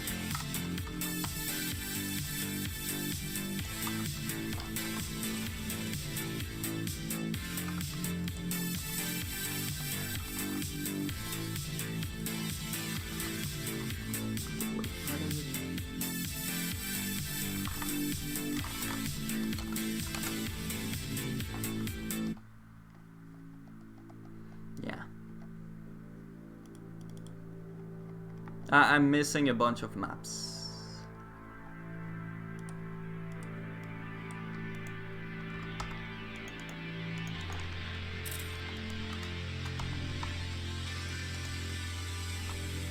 Okay, it's kind of working, is it?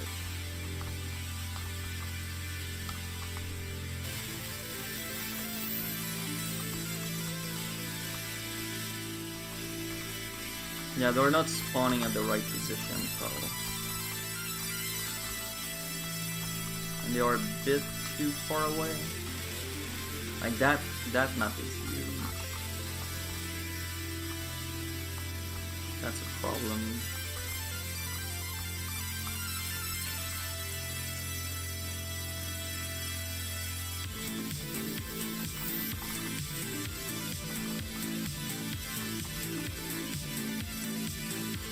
And I'm not getting hit.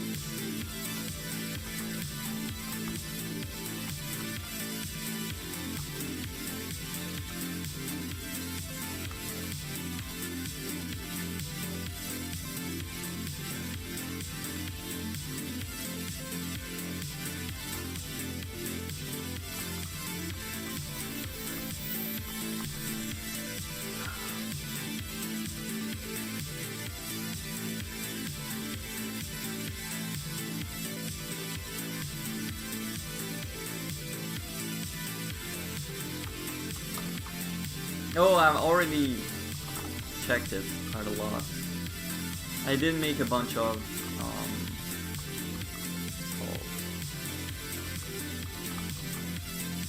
I've already made a bunch of apps with Electron, but I'm not doing anything like fancy. It's just gonna be the game straight. Okay, so there's a bug here. You don't spawn at the right position. But I think there's a bigger bug, and it's the fact that the map is way too big. And not only for that boss fight, but it's gonna happen for many boss fights.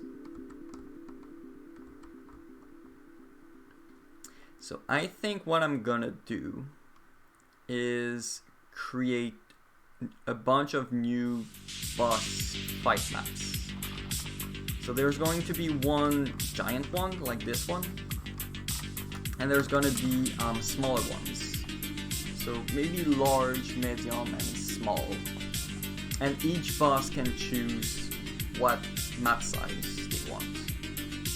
And for that, for example, for that boss fight, only the small one would be good.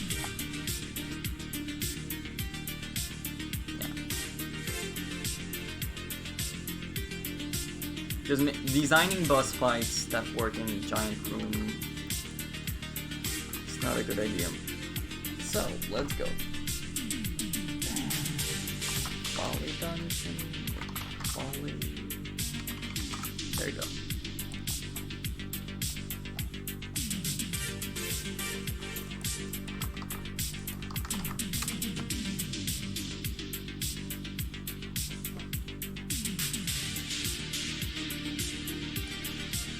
Okay, interesting. Let's do a little design first. So empty rooms. It will be a large, medium. Small, medium, large.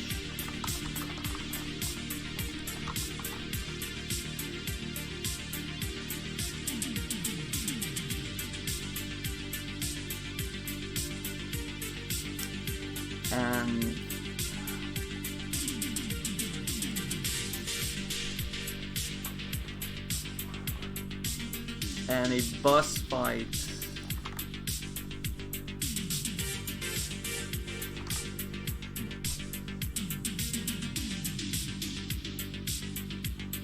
Now the hardest part is coming up with nice names.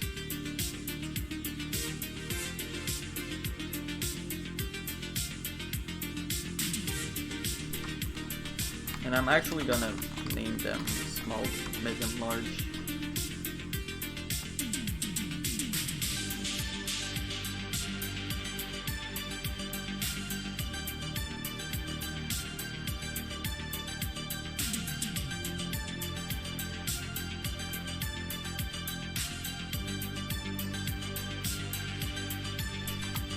Could be called valid room,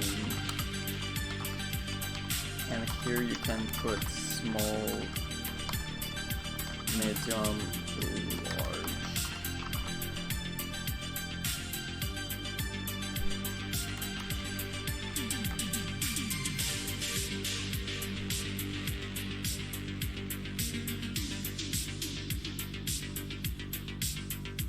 But there's the N.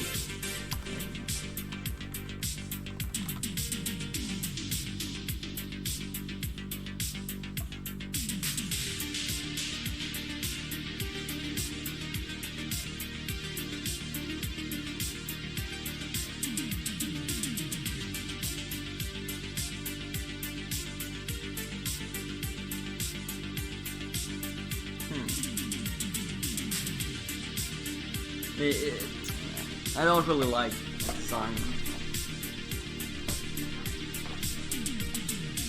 because the other way to do it would be the minimum size room, and that would be a minimum. I think that makes more sense.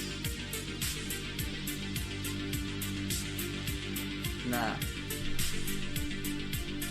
Sometimes it's the opposite, like you want small and medium and not large, but sometimes it's medium and large but not small.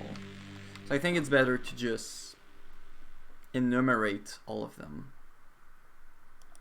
So I will go with the valid room list. Valid rooms. And if it's null or if it's empty, then I will assume that all the rooms are valid.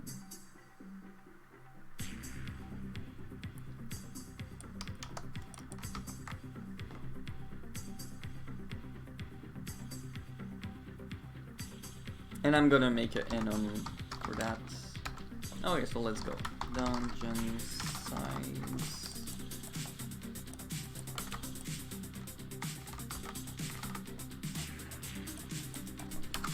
Export times enum.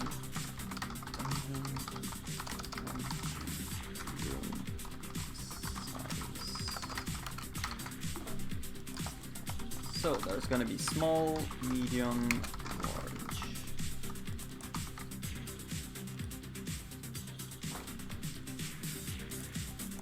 Empty room will become empty rooms.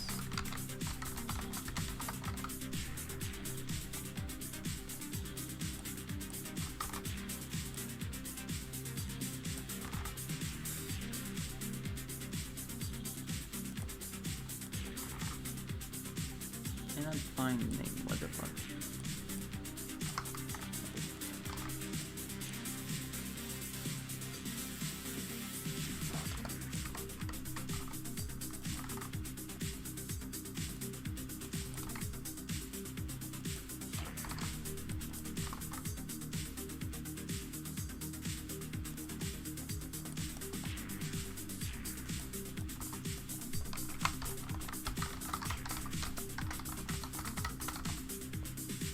Okay, so now I have 3 rooms to work with.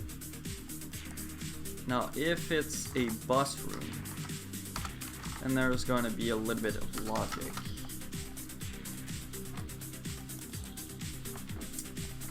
This becomes valid rooms.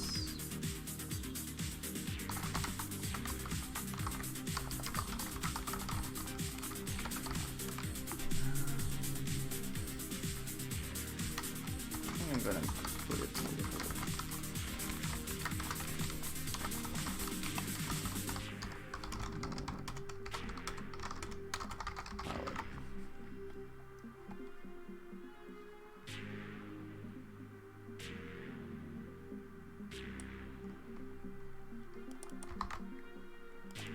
We know the future doesn't necessarily proceed along a single course. There ought to be a future we can choose. It's up to us to find it.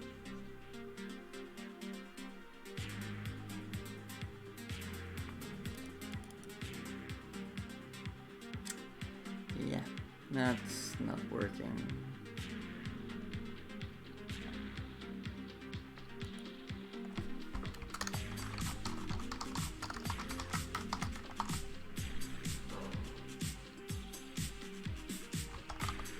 The thing is, like the tricky part is that there are multiple skins.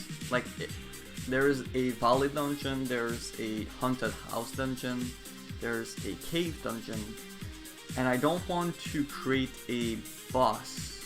Like when I create a boss, I want it to work on all the different types of dungeons. So all the dungeons need to share the same shape. And in that case, it's just a giant empty room. So if I want to make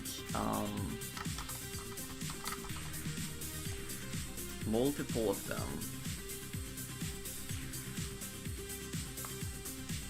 I'm pretty sure this is wrong.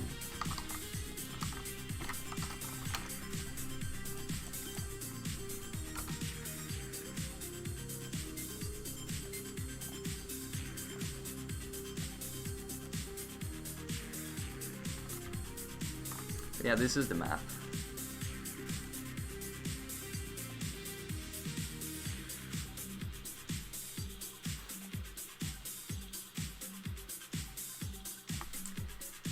So this probably needs to be renamed for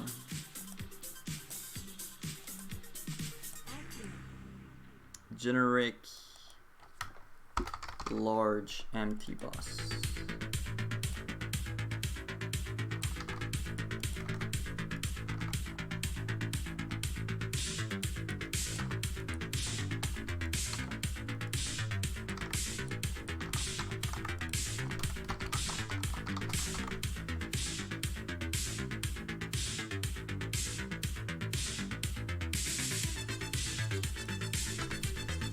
Okay.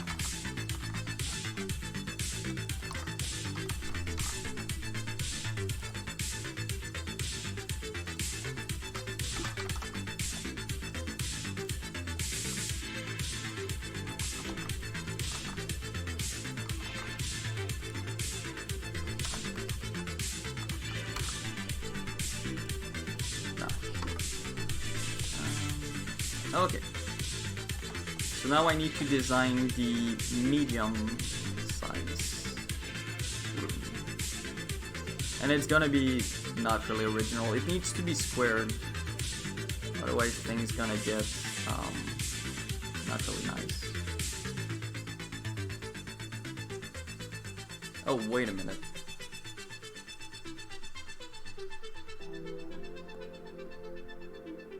I don't even...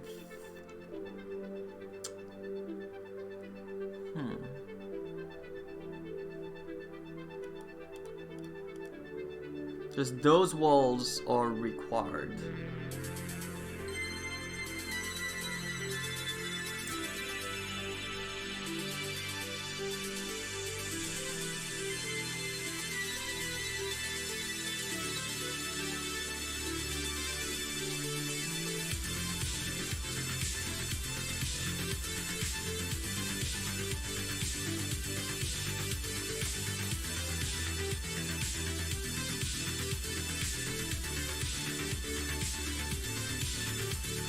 Because ideally what I wanted to do was just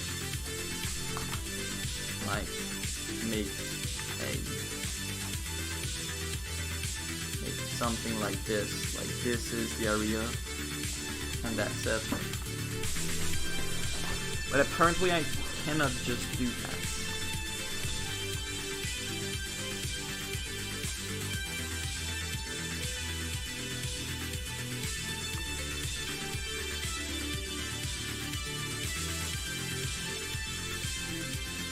It seems kind of dumb, but for example, the entrance can be at either to the left, at the bottom. Yeah, you can kind of see it here because I teleport fast. But there's a hole, and then I patch it with an actor on top of it. But for this little trick to work, I absolutely need to have those walls here. Because I patch it here.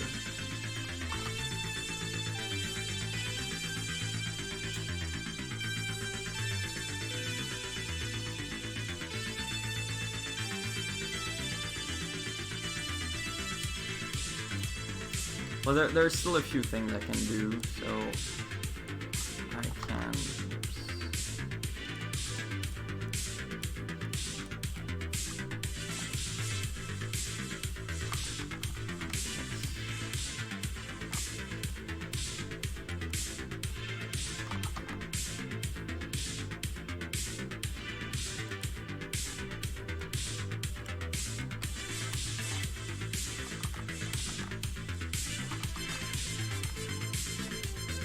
What? Oh shit. Okay, so I need this.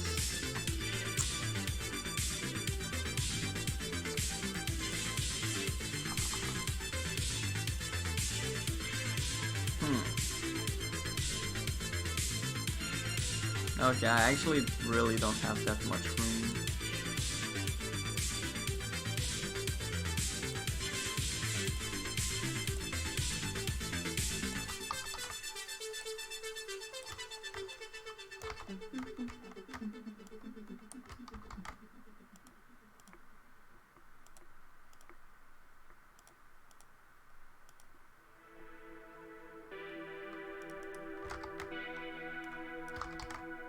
This is like the smallest.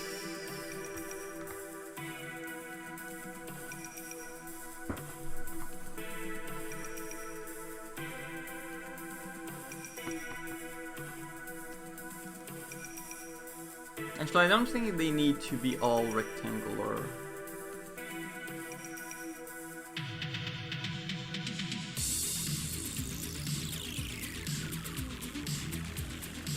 Oh, wait a minute, I'm so dumb.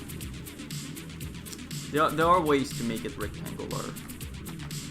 By adding plants and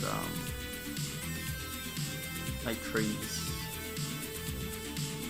I can make it work. Like for example, over here, just like real quick, I put a bunch of trees like this, and it creates a wall.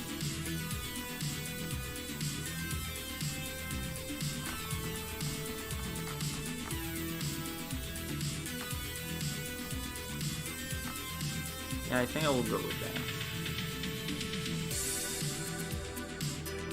that. Do I do it like this?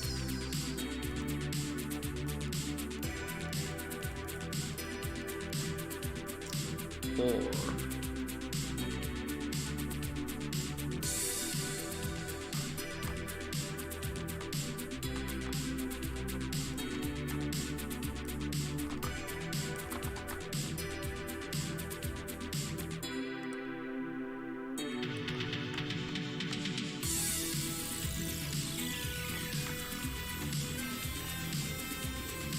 I can squeeze it a lot more.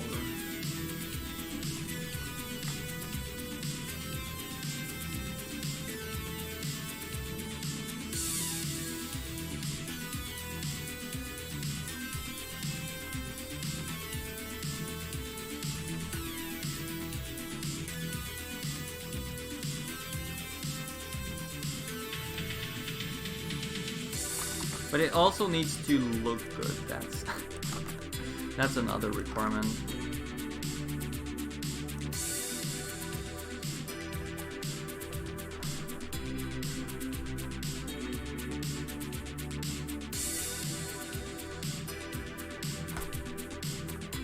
Okay.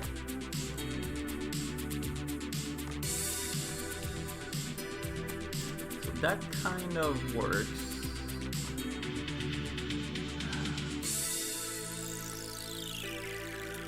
Don't really think it really fits for a boss fight.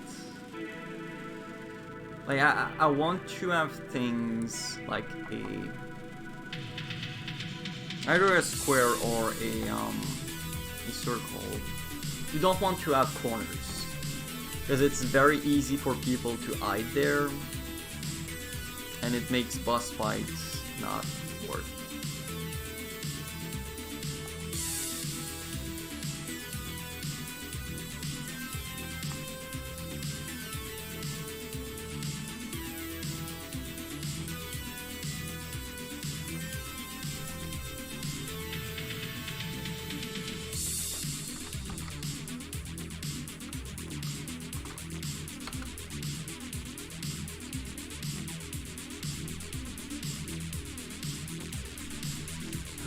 I think I'm gonna revert back to this.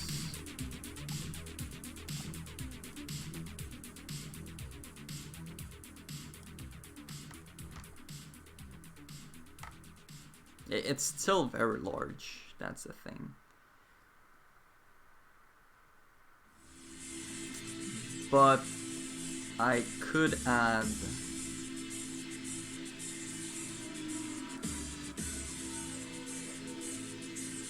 I can add stuff to patch this area. And even potentially all this. Okay, I'm not thinking the right way. It should be the opposite thinking. Like, what area do I want people to battle on?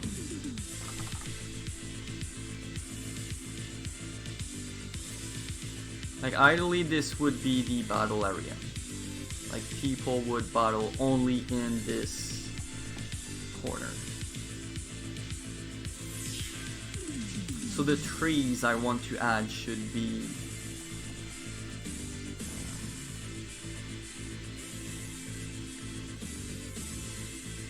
like here, here.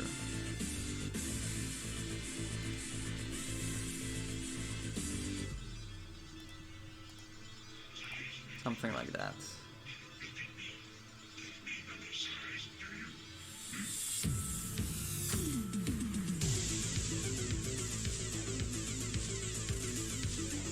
But it's not really like what is going to happen in reality is people will be able to fight in those areas. This will be the size of the battle area. And that's really bad. Like there's like you can hide over here and the boss will never be able to kill you. Like I need some way to force the player to enter the area and then I block it, preventing him from escaping.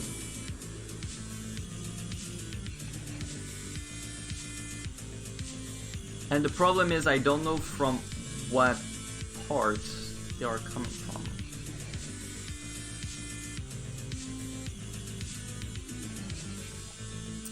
But with code I could do that.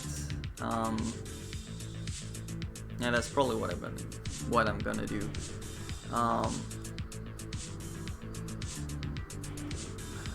Like the boss only spawns when the player entered this area. And when entering this area, I add gates here and there, preventing the player from escaping.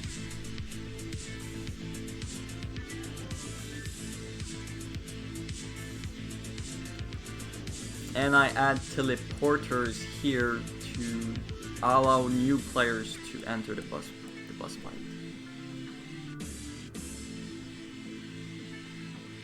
Or the gates could always be there. That's another option. There's always a gate with a teleporter. You click the teleporter and you enter the boss fight. Yeah, I think that's what I'm gonna do.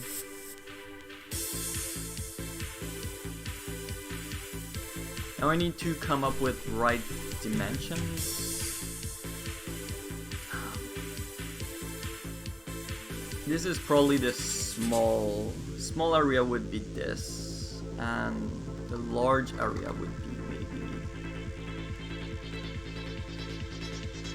something more like that.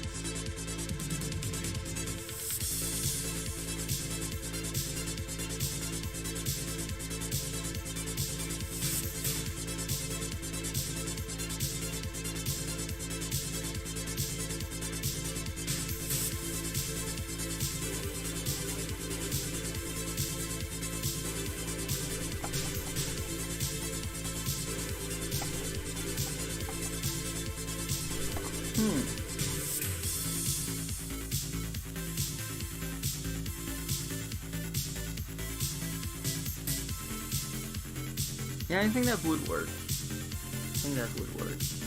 Because I also need to think about performance-wise, adding a bunch of blocks. Blocks are quite expensive. But not that terrible.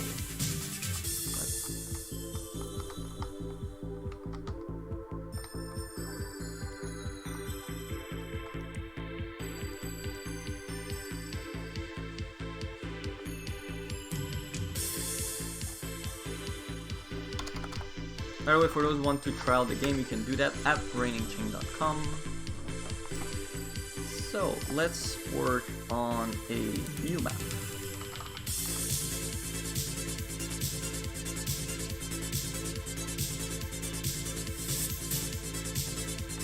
Okay, let's work on the medium.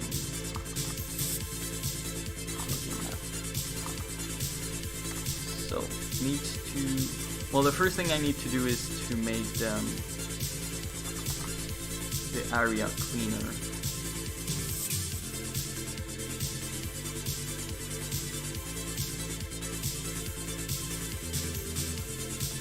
And decide on the dimensions.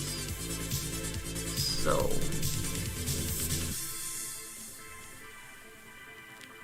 this is the smallest. 2 pixels.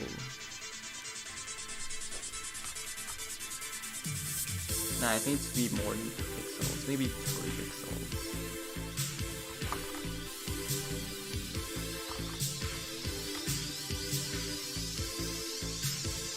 And that's 5. Ideally, it would be a square.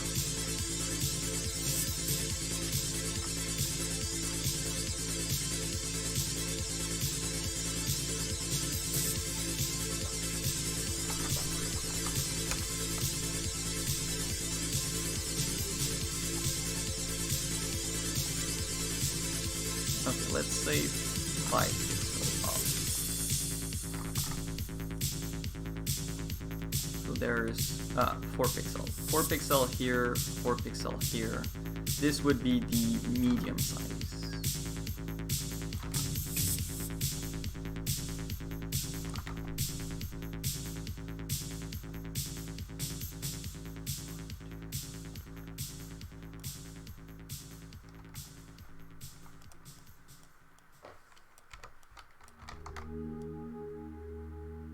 Oh, okay.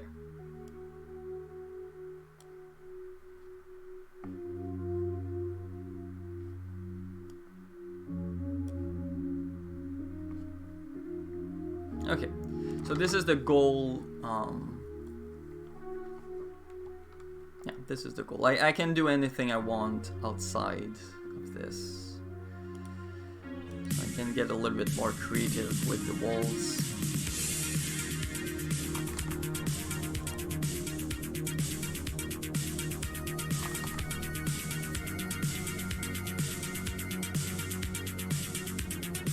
have enough space.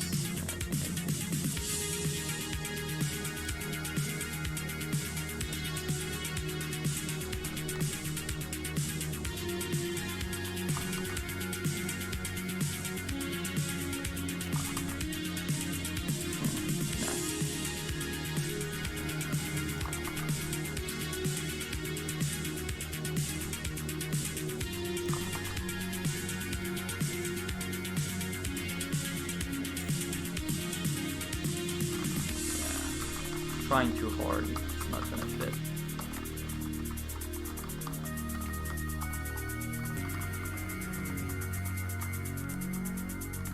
Gonna keep it like that. It's not the nicest looking, but making a turn takes a lot of space, that's the thing.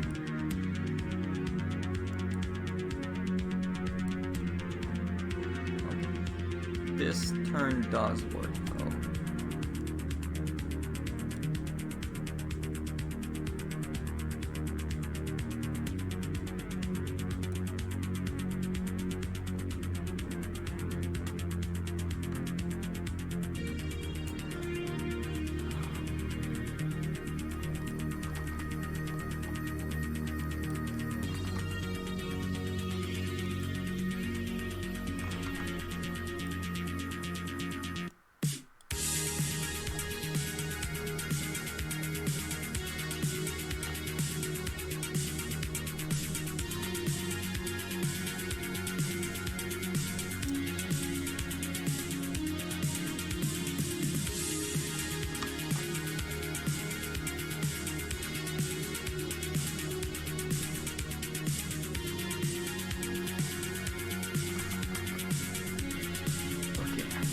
Don't remember how to draw trees.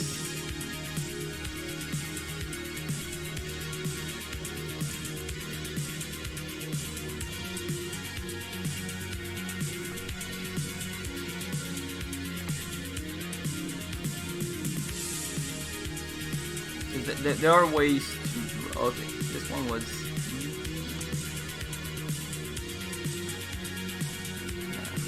Not even right.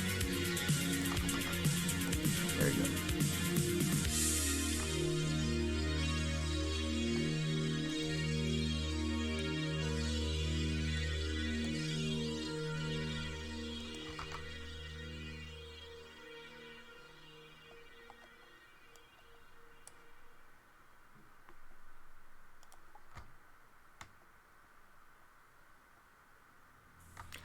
Yeah, it's not really nice looking. Like it feels quite obvious that there's a wall.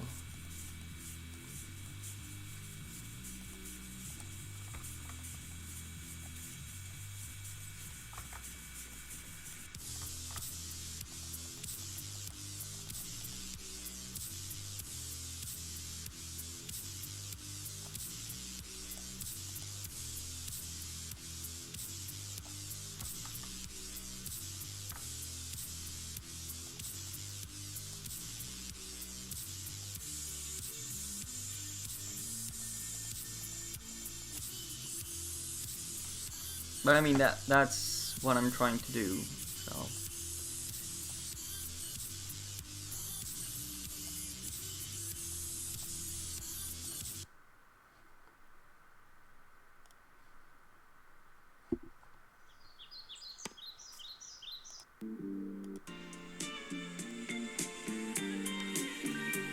Okay.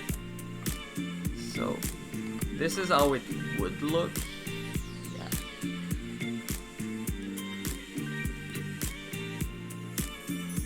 It's not even perfect here.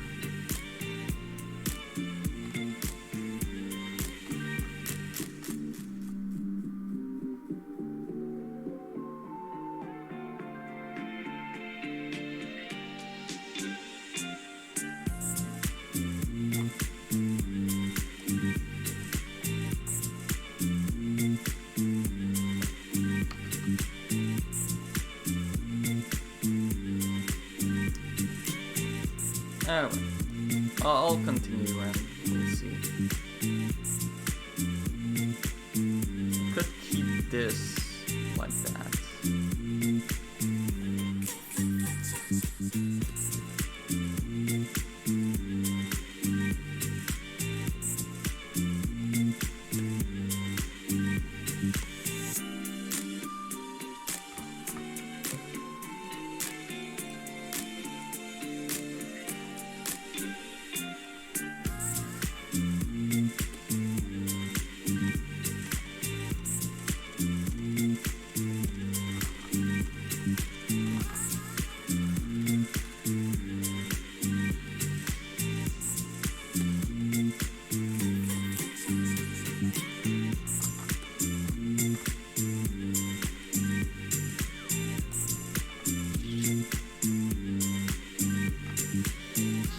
Yeah, I'm not sure. I'm really not sure.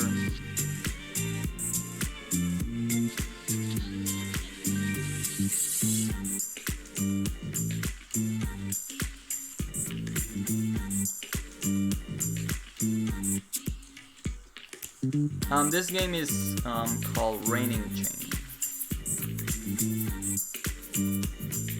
It's the same name than my Twitch account.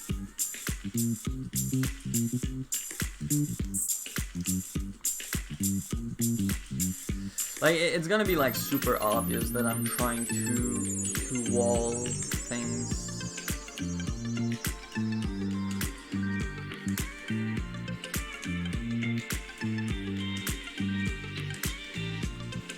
And on top of that, I'm gonna like create a barrier over here. Anyway, I'm gonna do it like that, and we'll see if it's good or not. And I'm gonna do it the lazy way. I just want to test the system first. And we'll see if I keep it.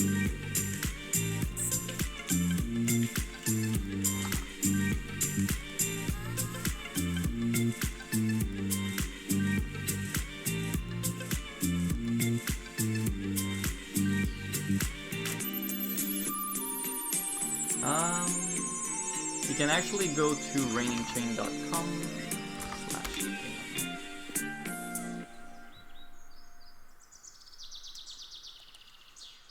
So probably next week I'm gonna make a big update with lots of content.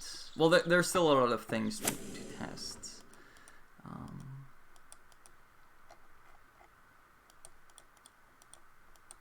Like people, I get like every day a bunch of bugs. Is just insane. Like I have a page filled with bugs. But most of them are just graphical bugs, but still.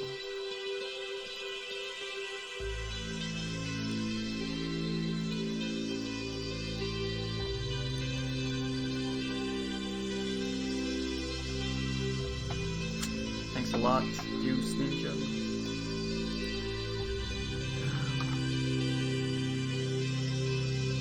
And yeah, I'm looking for general feedback as well.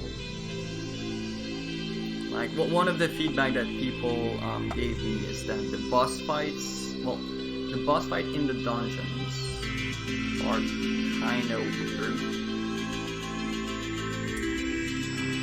Like, there's a lot of different types of boss fights in the game. There's like more combat-based combat, and there are like puzzle bosses. Like bosses that you need to find out what the weakness is, and then you can beat them.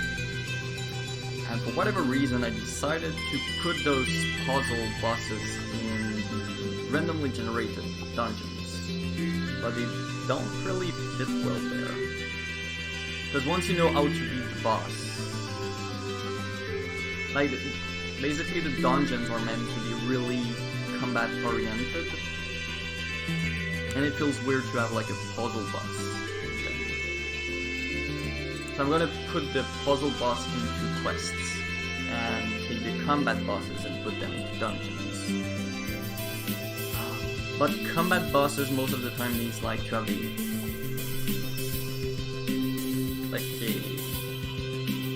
you don't need to be able to escape. You must not be able to escape or hide those boss fights. So that's why I'm creating those areas, new areas, where people won't be able to see. So anyway, I'm gonna create this.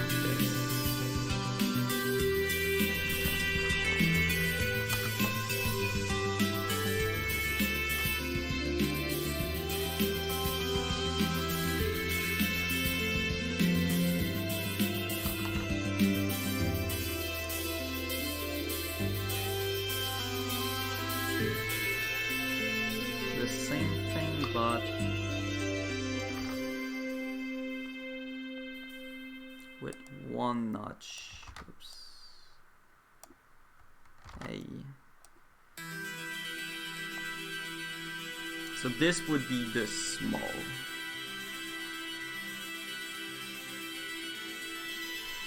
Small area. Okay.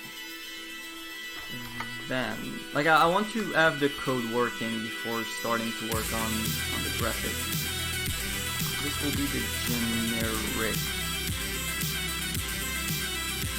medium box.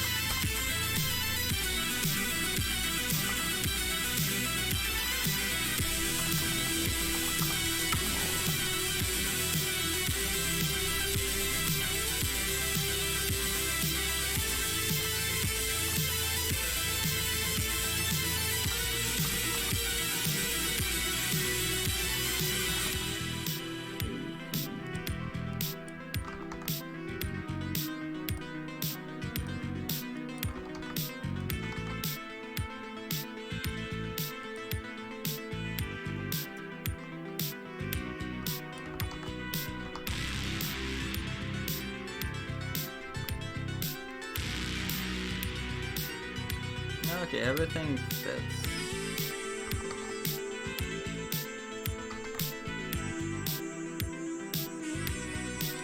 Now one extra thing I wanted to add was a gate.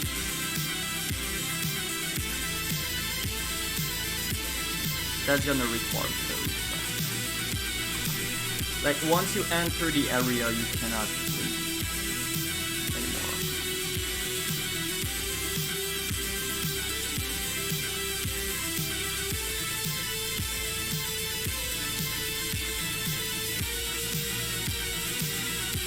Oh my god, this is...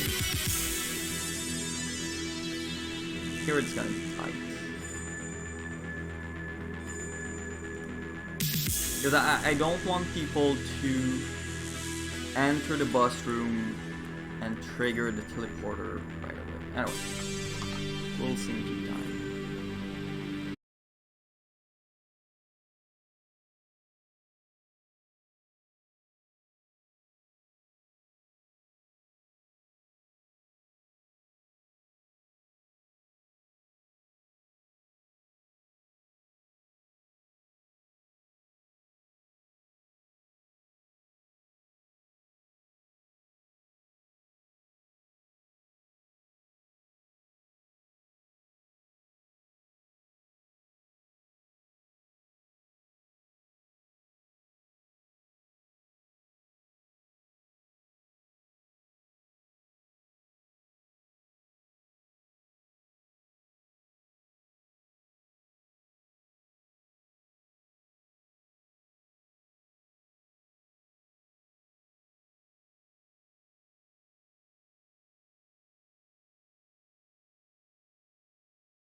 Okay.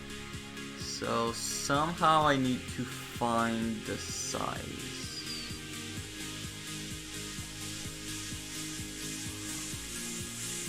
I will probably need to save it somewhere. That's the thing.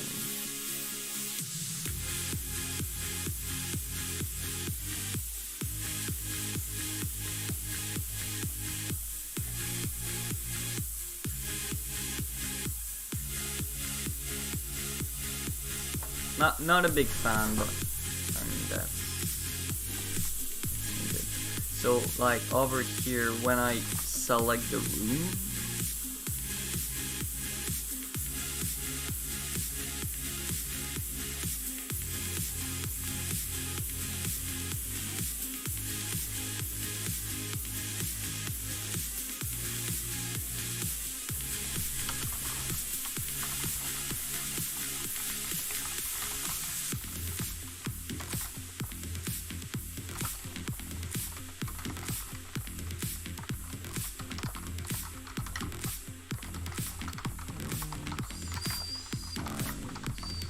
okay, so I need to specify the room.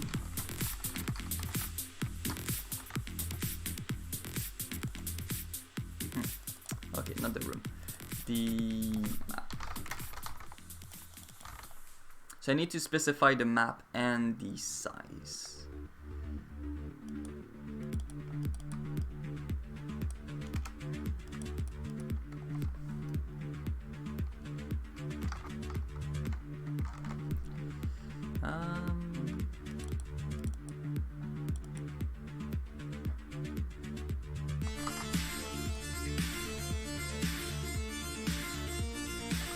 Oh yeah.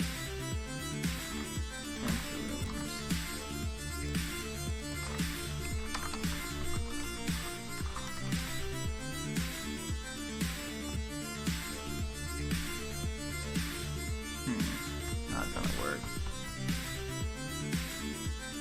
Yeah, that's part of the tutorial.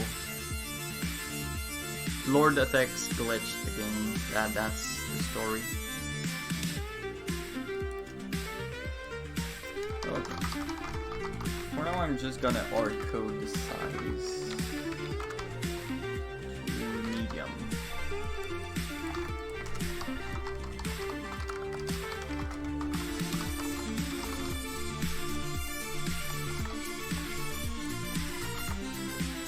And I'm gonna return the medium size. So that's gonna be the map.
Okay. So now I have this. Okay. So my goal is to... Congrats on beating the first boss. So back then there was only one size for bus rooms.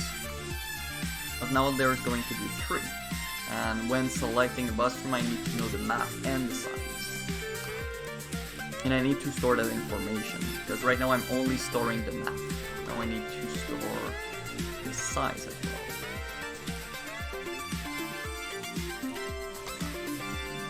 So this is gonna be renamed for map model info. So it's gonna be a map and a size.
Okay, there we go. So now the special thing I have is I know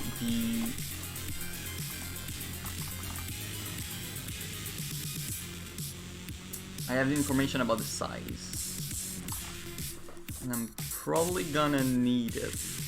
Yeah.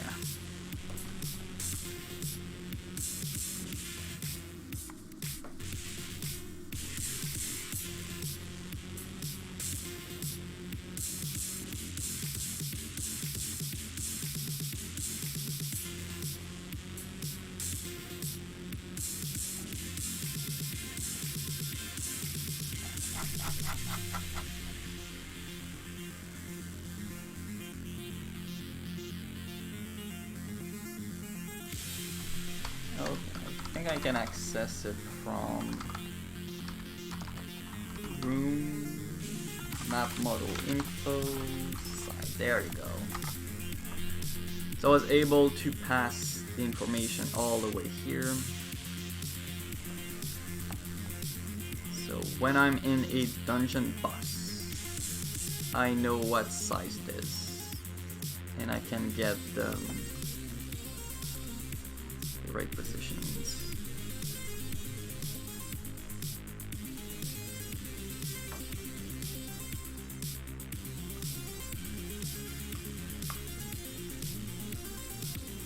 Next,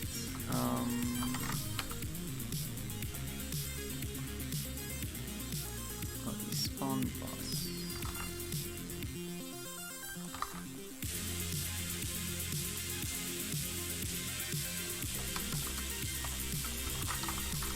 So what I want to do is to spawn the gates. It's gonna be really simple. So if the size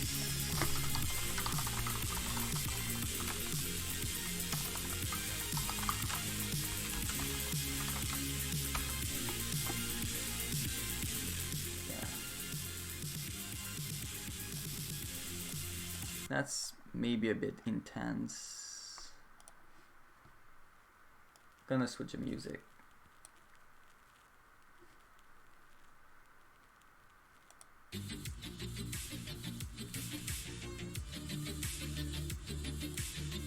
Okay, so if it's a medium or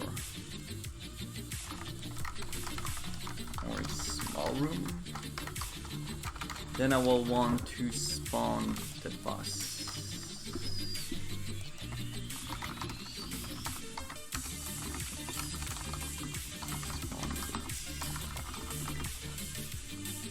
So this is the bus room. Well, the graphic is gonna change, but for now that's what I'm using. So what I want to add is a bunch of gates. So A gates, B gates, D gates, and D gates.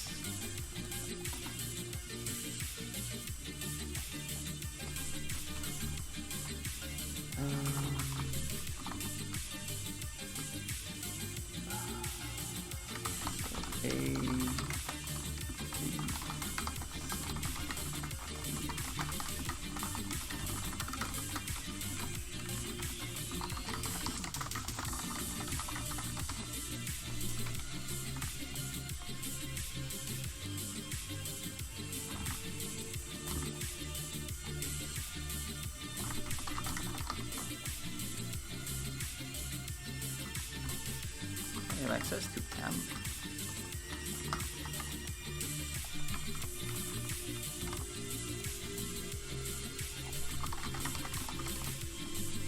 Okay, that's easier than I expected.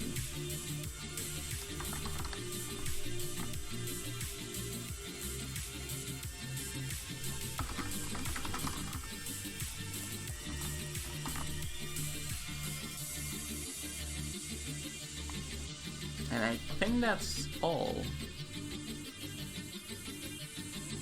Well, I'm pretty sure I have a bunch of errors. Yeah, the haunted house is broken.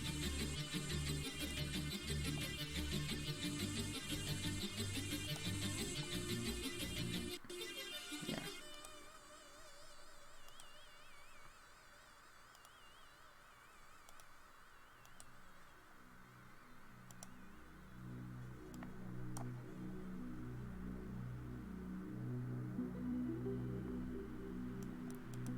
What the fuck?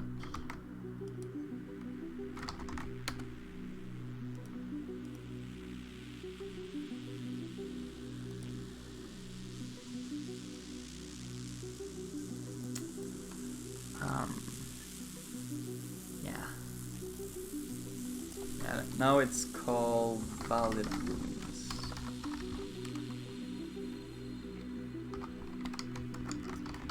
Probably need to find a better name.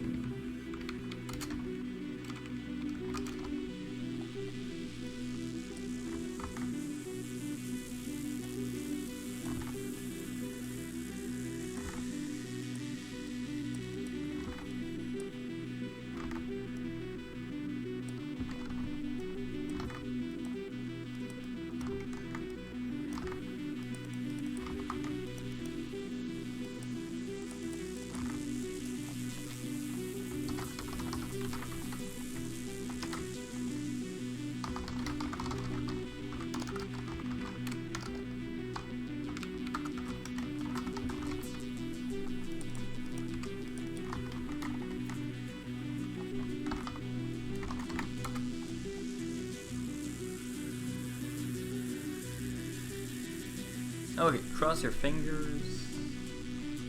I think it's still gonna crash in, yeah, onto the house.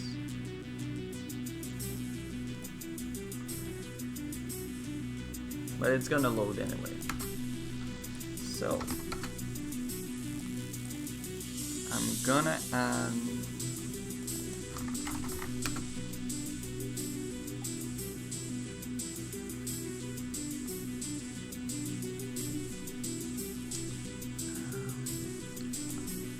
add a breakpoint.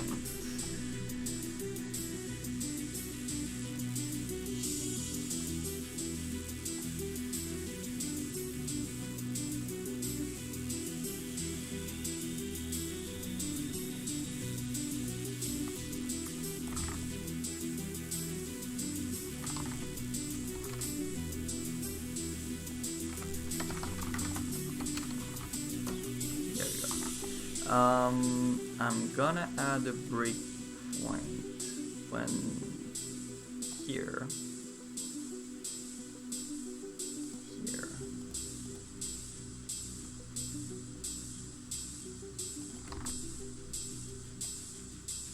And here. Okay.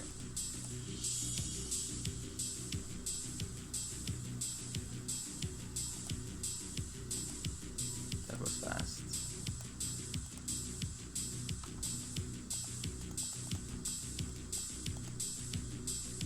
Okay, so I'm trying to load the room 11 and the size is 1.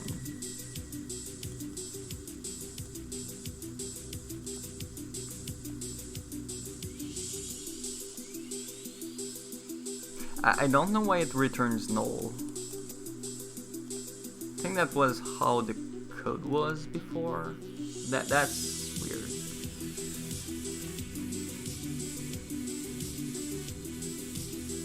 Like I should add a comment saying why I'm doing this, because that's not normal. Oh shit. The add-on yin yang does not exist.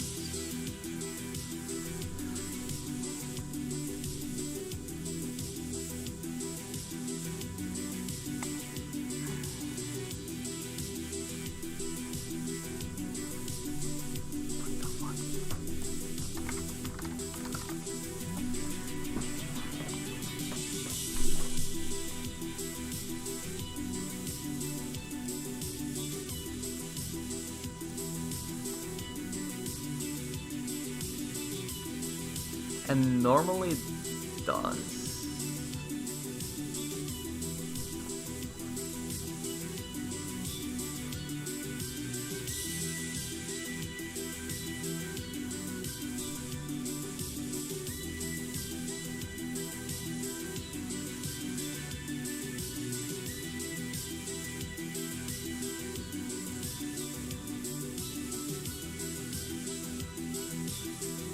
Yeah, I just realized it's not gonna work.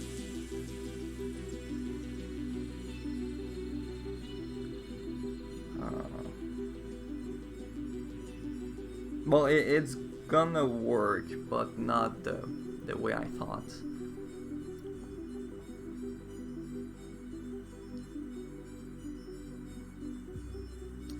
Like, each bus will only be able to have one map size.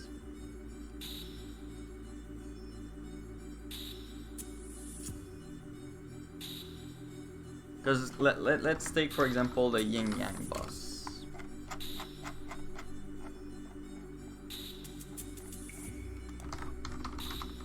Yeah. Like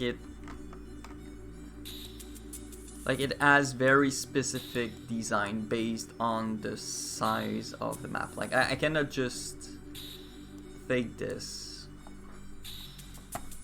and put it into a room that's smaller. So this boss was designed for a large room, and only the large room.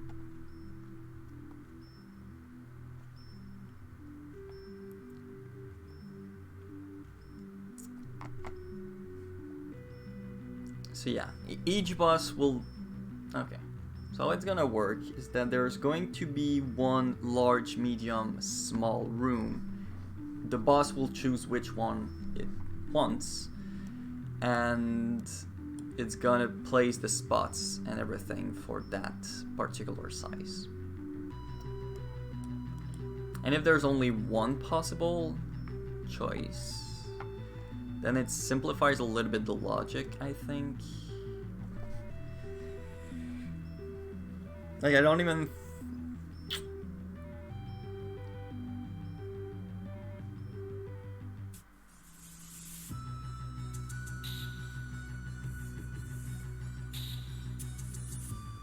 Yeah, I don't need to store... Yeah, there's a lot of things that I can remove.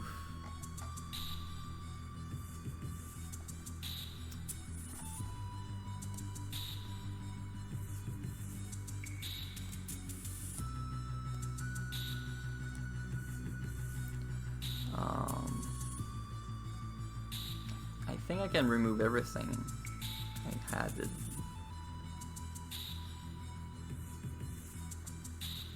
Because from the map ID,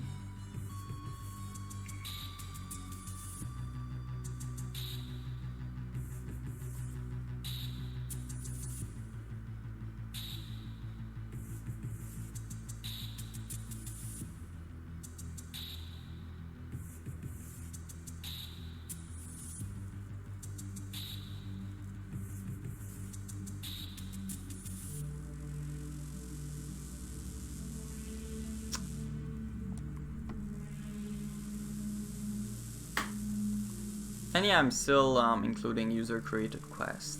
I actually made a big improvement to the quest creator.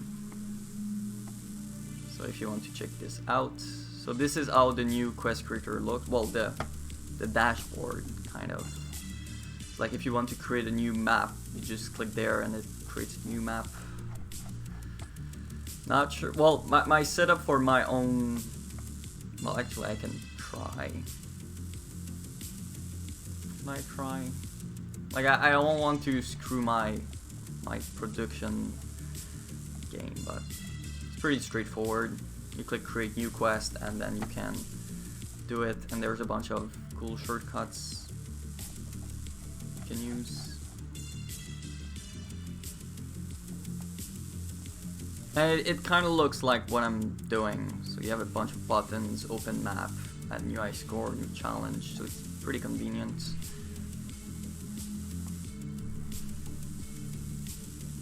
There's not that much that's changed.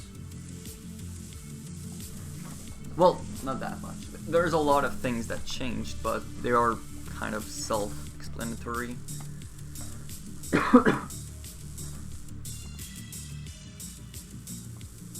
I did post a tutorial on the installation page,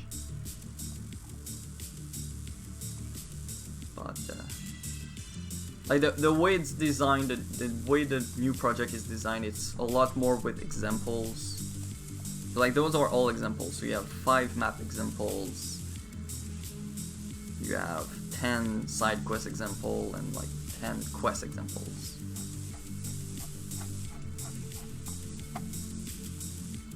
And you don't need to do anything with command lines, everything is like built in. Oops.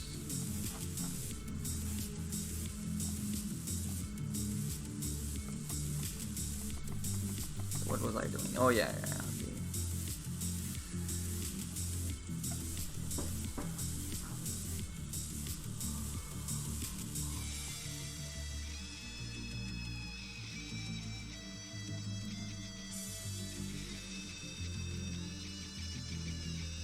Yeah, I think I'm gonna revert back everything I did.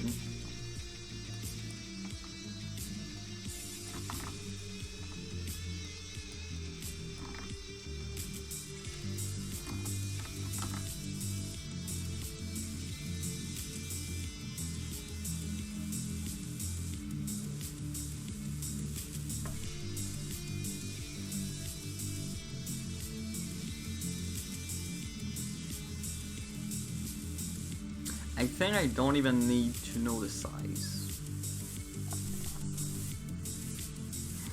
Yeah.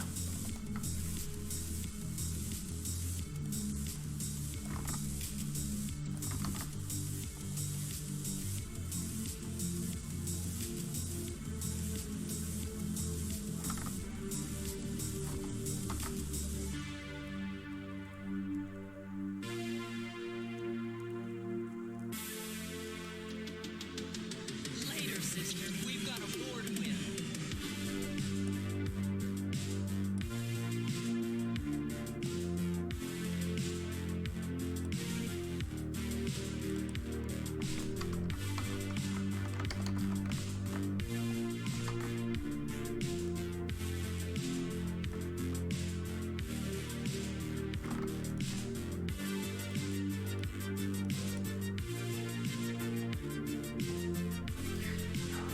Because it's gonna be one. And yeah, it's getting late. It's 1:30 in the morning. But I want to finish this before going to sleep.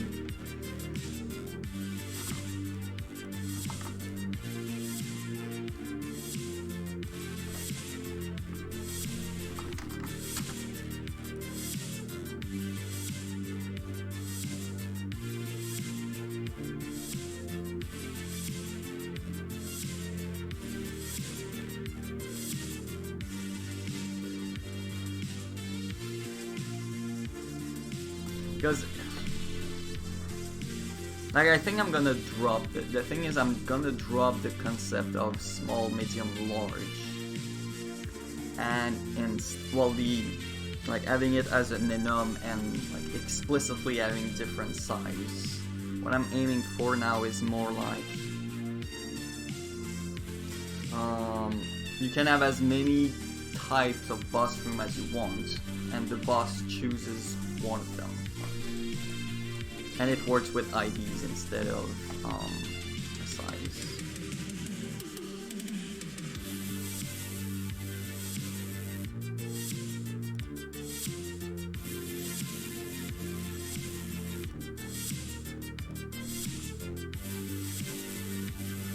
And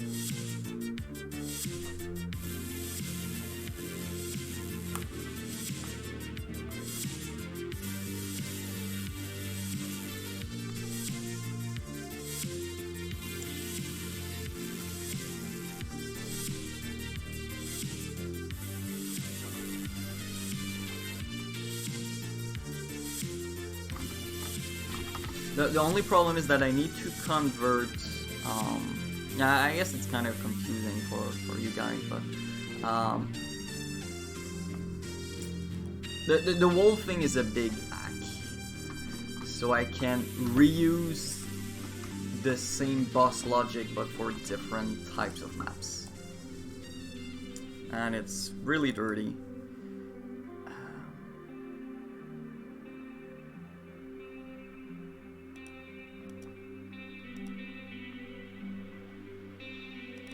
Oh wait, I can use this.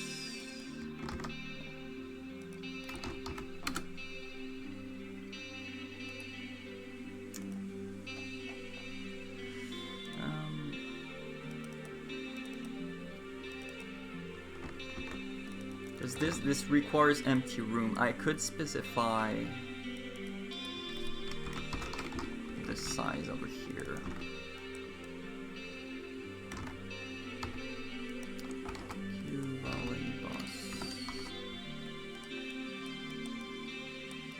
It says, hey, yes, I need a room, and it needs to be the large one.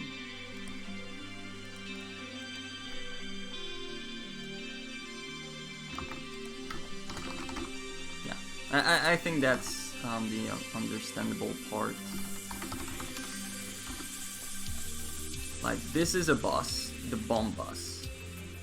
And it says, hey, I need a room, an empty room for the boss fights. And that room is the large empty boss room.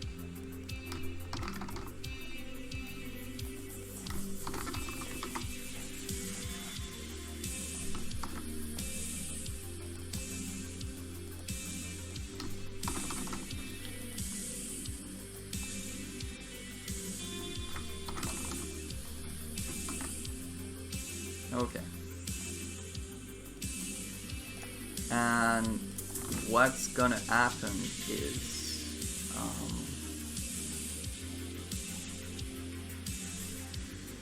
when I'm gonna spawn when I will want to get the map spots,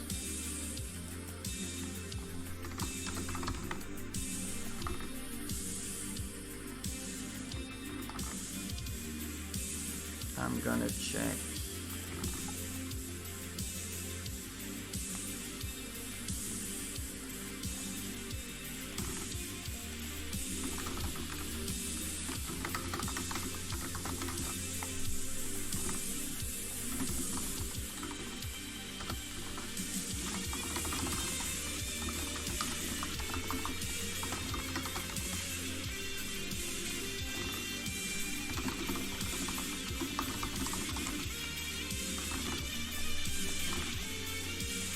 So if you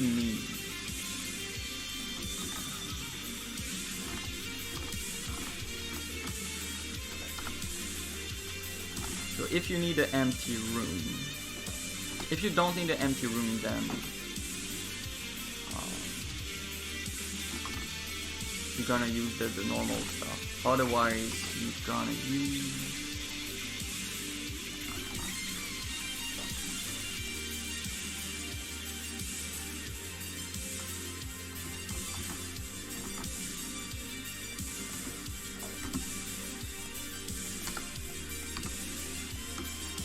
Studio is having a hard time.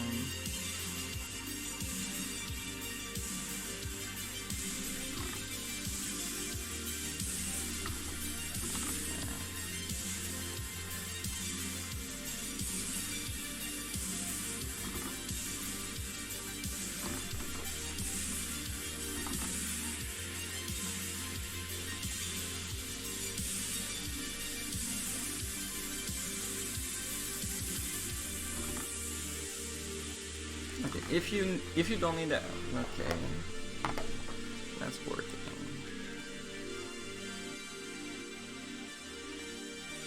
And the gates, I'm just gonna skip the gates for now.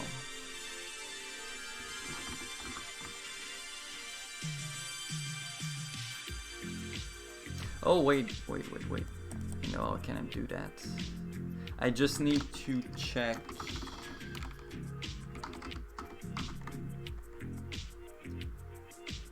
We have access to the boss. Yeah, here we go.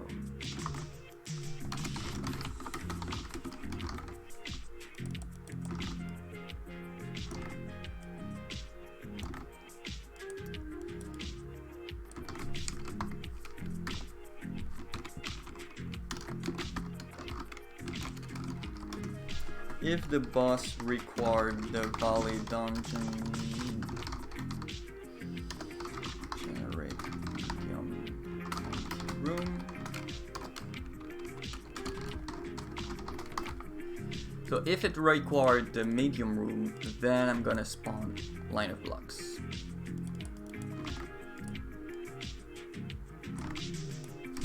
Or the small one.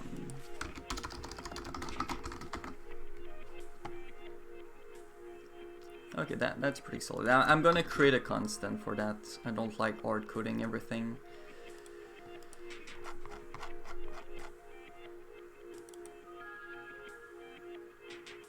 Okay, and if it's an exit,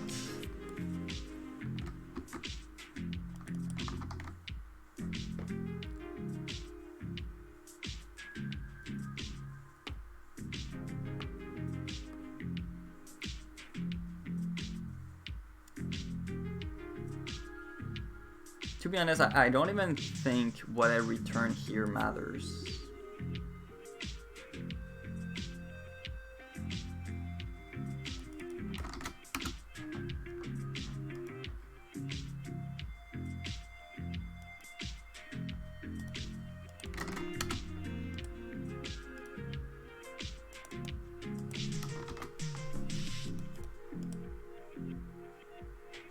This is the normal teleport.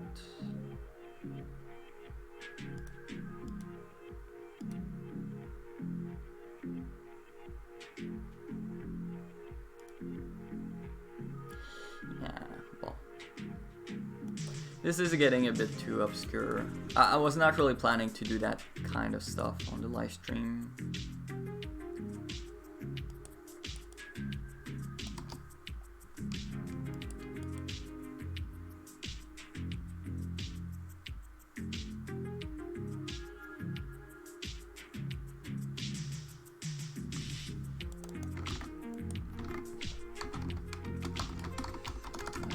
No clue if that makes sense. Okay.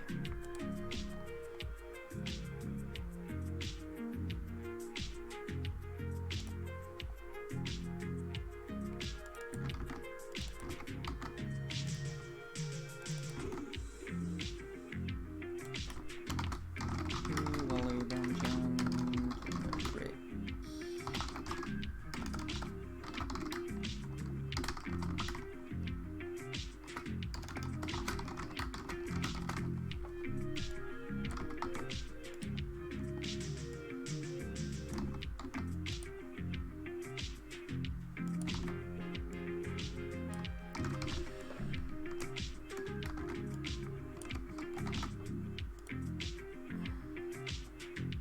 Okay, so I got all the bosses changed.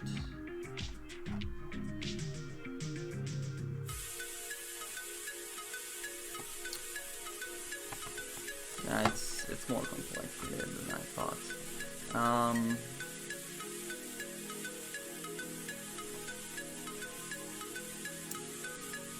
Fire dragon, I think I will go for the medium.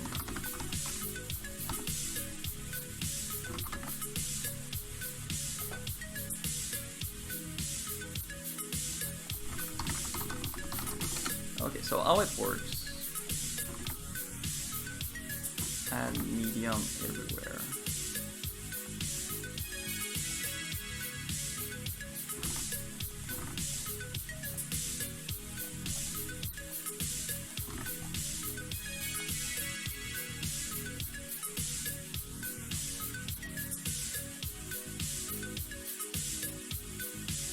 What the fuck?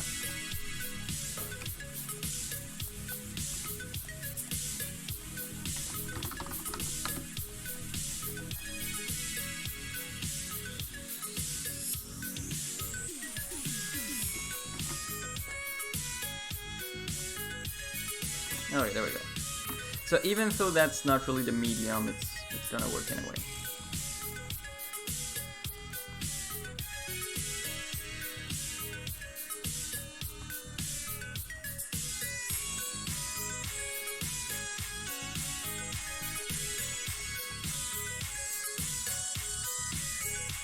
Okay, and the snake is also going to be medium.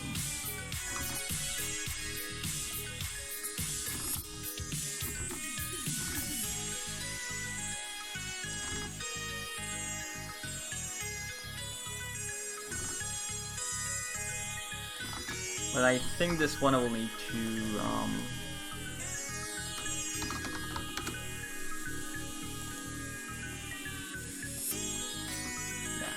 because with the medium the monster would be out of bounds, so I'm gonna make it a little bit closer.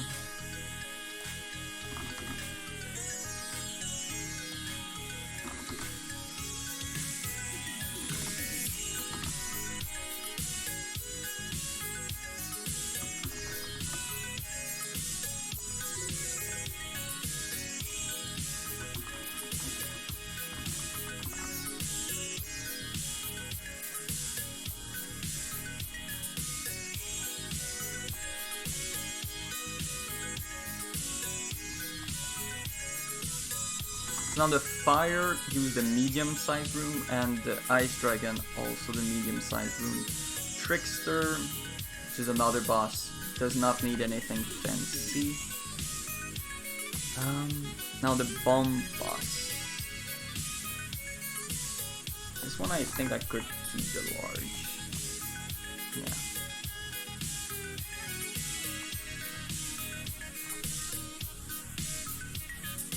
I think I'm all set.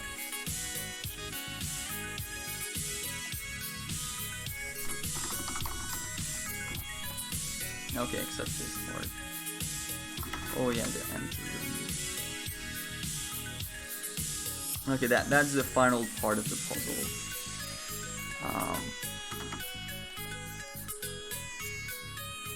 Because I don't only have one small.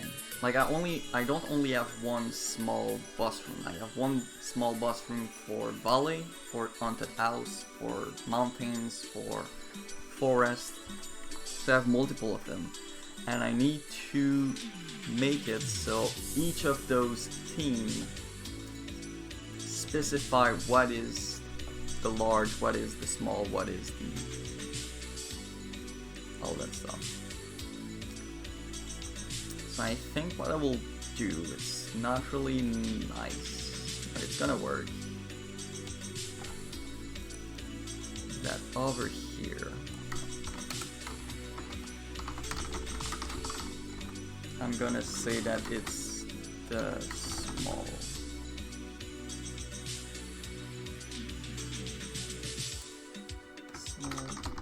Generic small room.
Okay,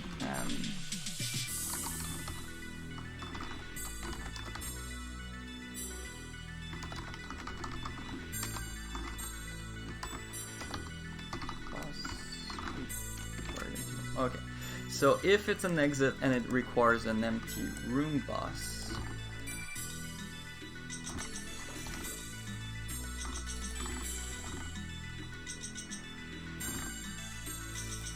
Okay, there we go.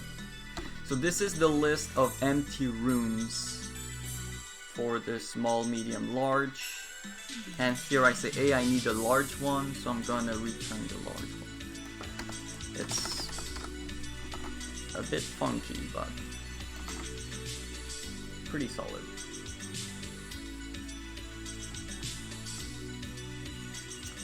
I'm probably gonna get an error for the haunted house, but I don't care about that one.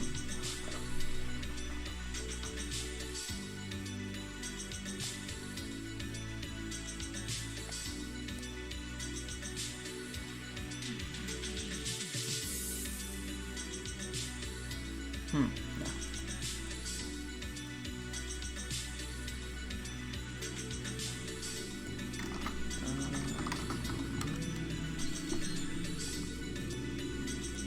Sure, I cannot do that.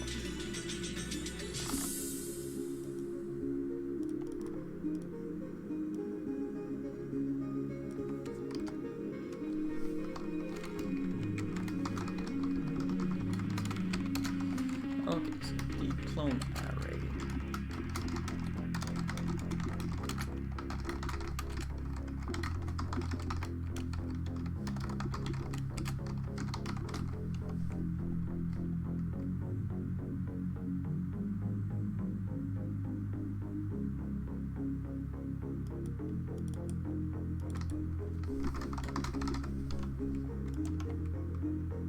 Okay, let's go with that.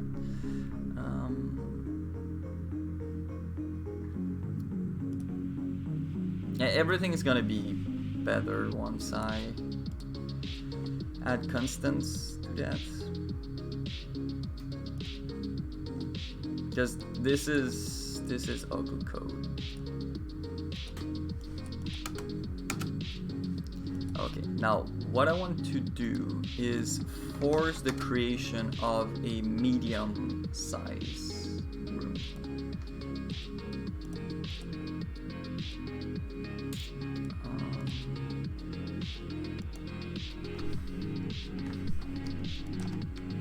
If I remember correctly, the ice snake. Okay, there's no crash so far. That's pretty good. Okay. So in the bus model, I say that I require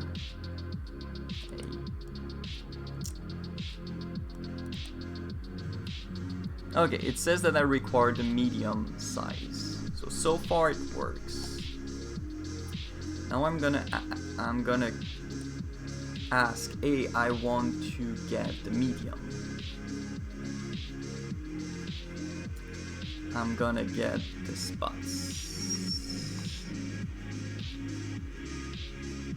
Now it says it does not exist for the medium empty room, but that's not true.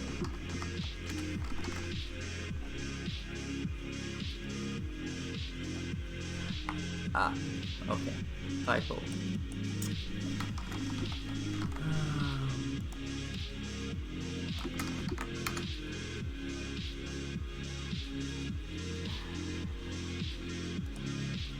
Okay, I've actually made that typo like in a billion places.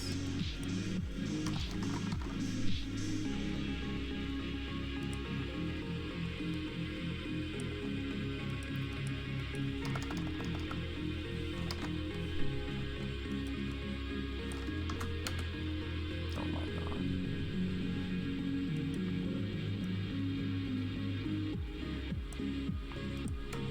Okay. So typo fixed.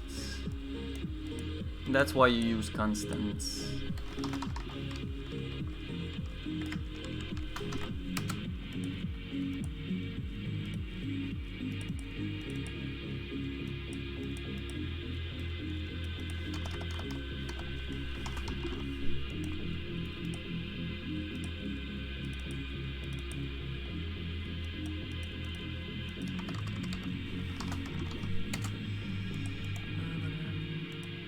And the worst part is that even if when it's gonna work, whoops, what?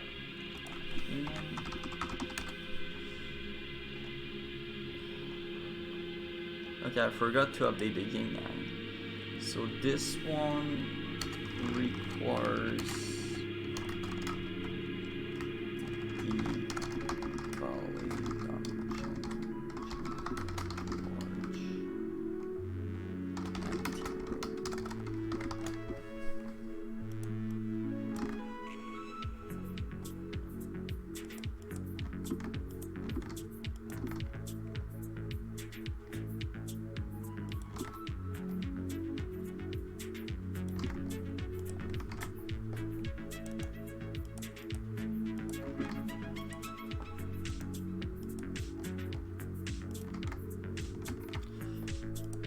okay, so bum boss, it's a room.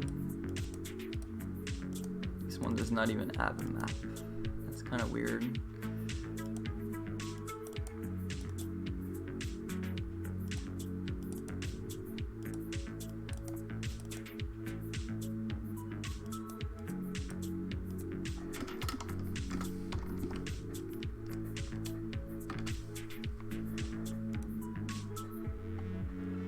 It's about 50 players per server, approximately.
Okay.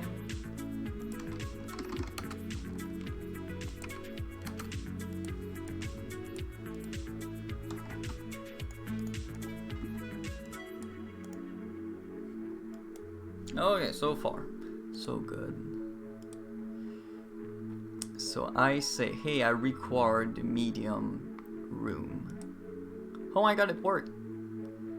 Now I got the spots. I only have the E1, E2, E3, E4, E5. Because that's what I specified for that boss fight in particular. And yeah. Where were they?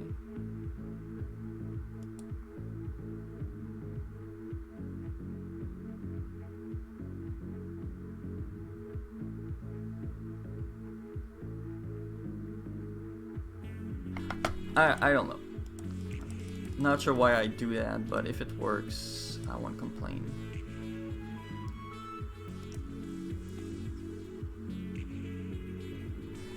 Okay, it's not working.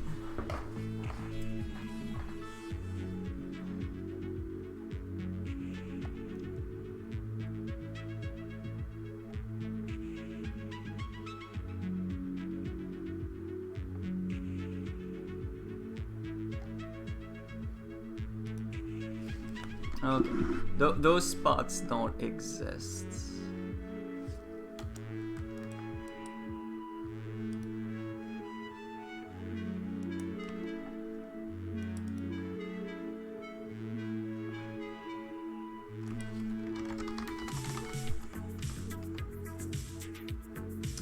So close.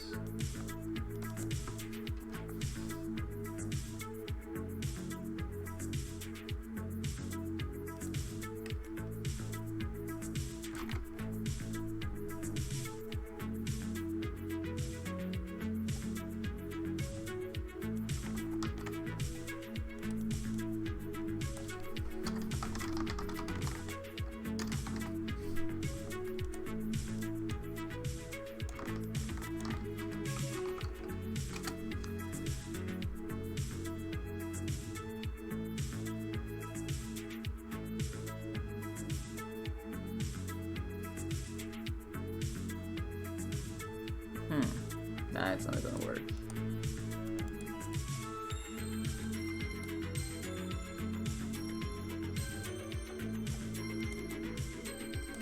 Okay, I'm gonna cheat.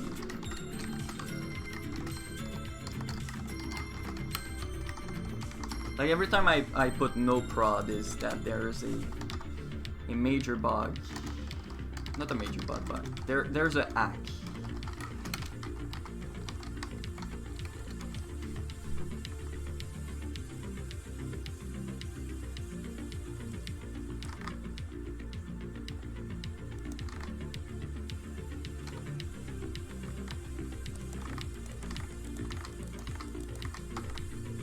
I can't believe it's that complex just to spawn, like just to have a different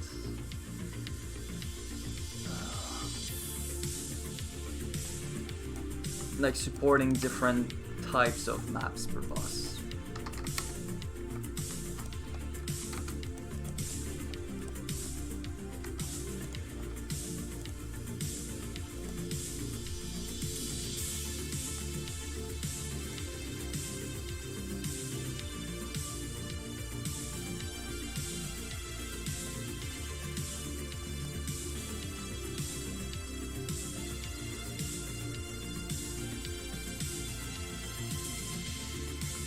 Okay, this is not normal.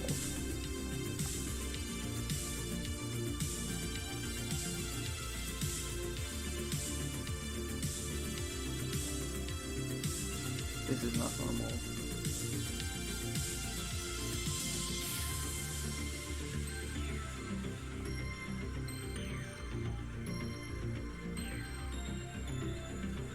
Is the empty...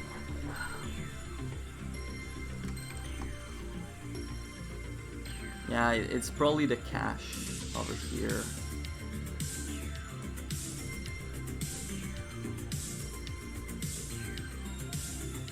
I must not cache the value.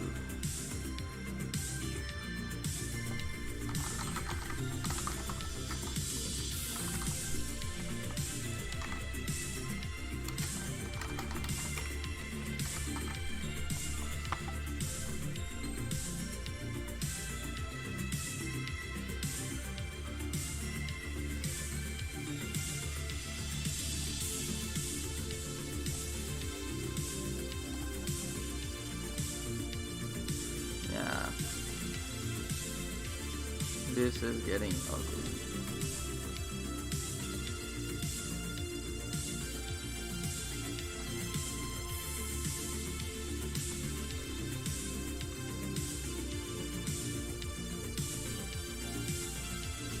I don't know when they are added to the cache.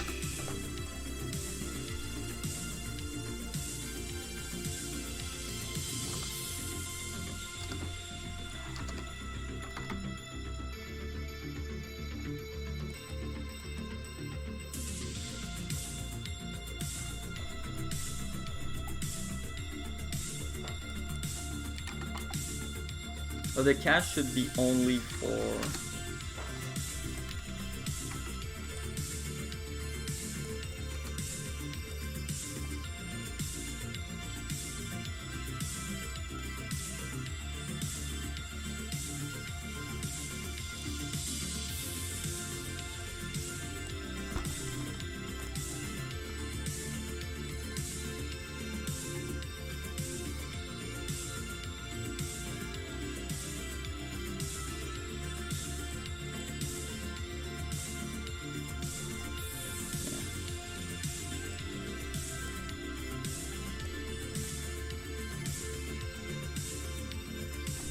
yeah, now I'm loading the room 11.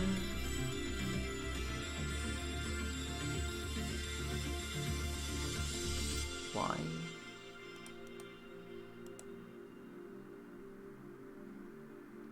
Okay, yeah, it makes sense.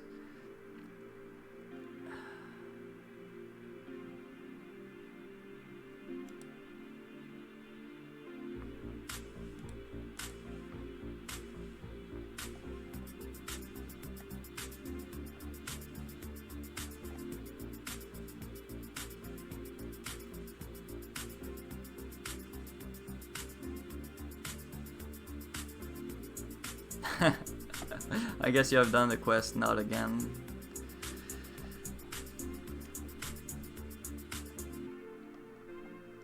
Okay, here's the bug.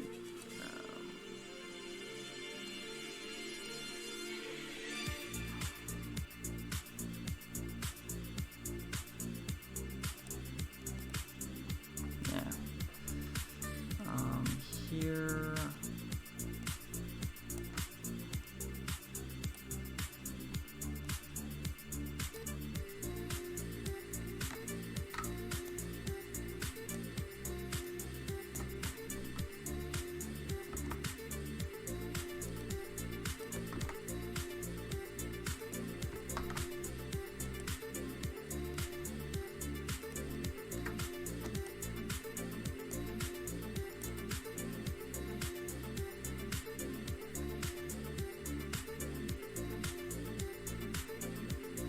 I don't know what is the purpose of this room.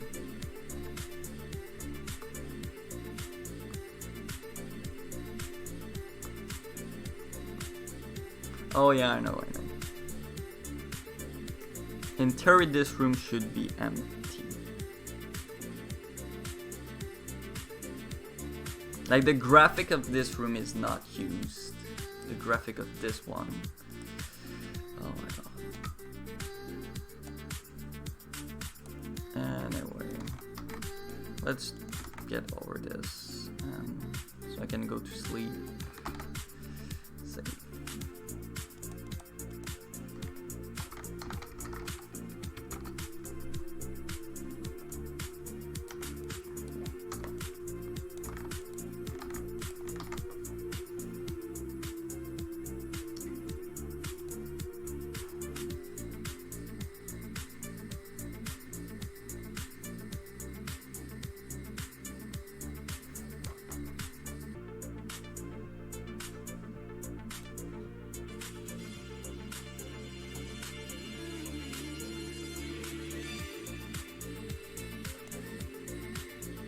Okay, so I spawn the room, and then I want to spawn the boss.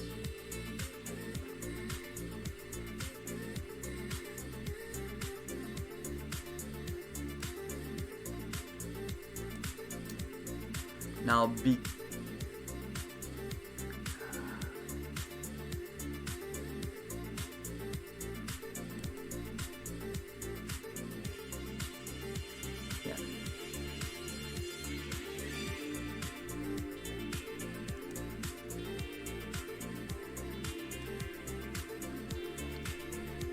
for that boss, I only have those.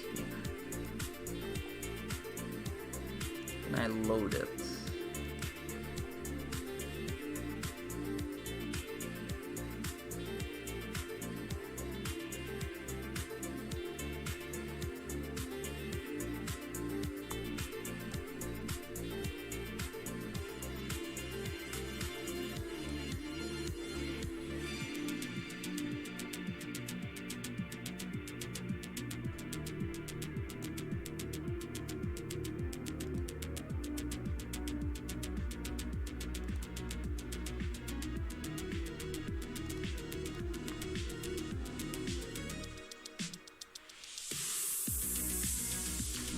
That part makes no sense.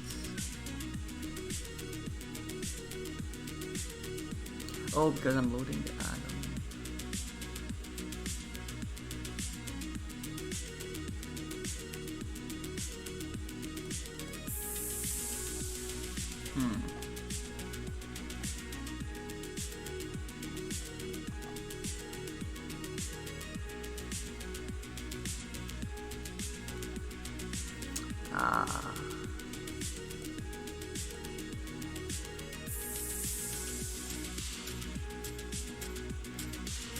There we go. Here's what I'm looking for.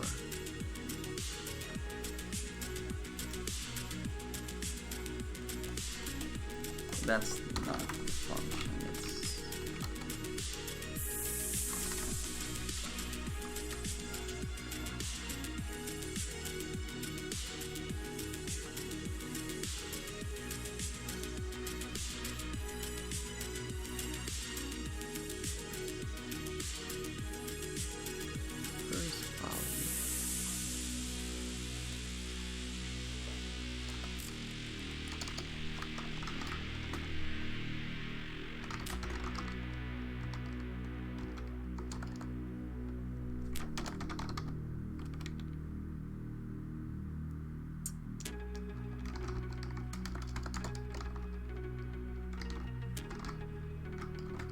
Hey, quest, game content ID.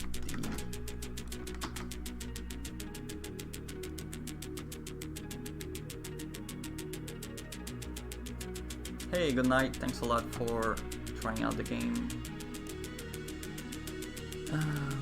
Yeah, I want to go to sleep too.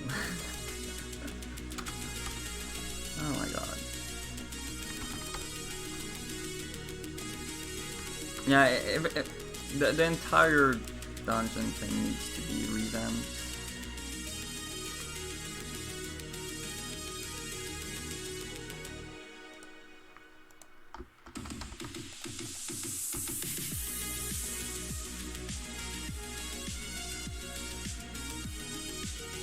I'm looking for room.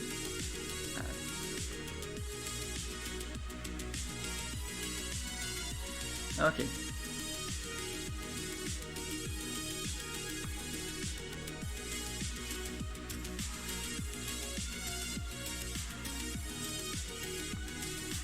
What?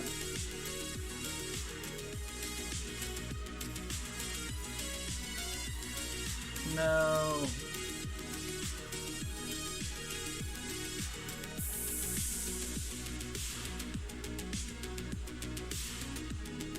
What the fuck?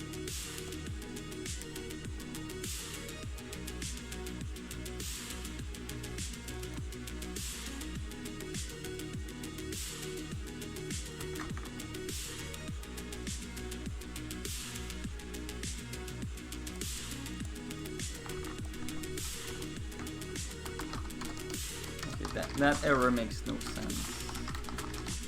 Okay, whoops.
Oh shit.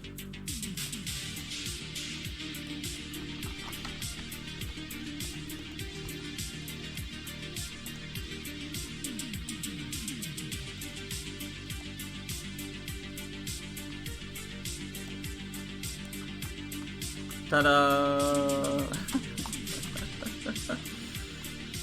Oh my god. It's working. So much work for this. That's kind of disappointing.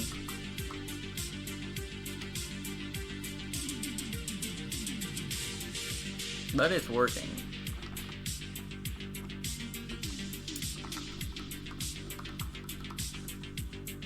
Now, it looks like super hard, but in reality, if you add like constants to the right place, I'm actually going to do that real quick.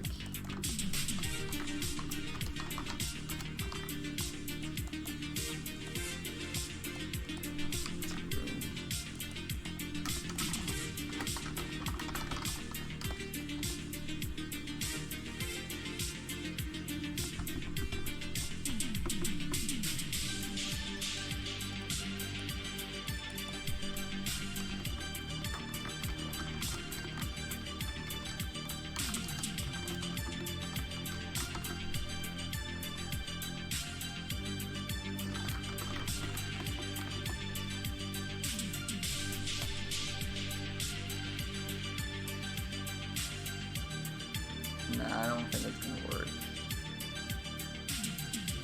Anyway. Long story short. we can specify that the ice snake is in a small room, and if I choose, for example, yin yang, and that's spelled correct.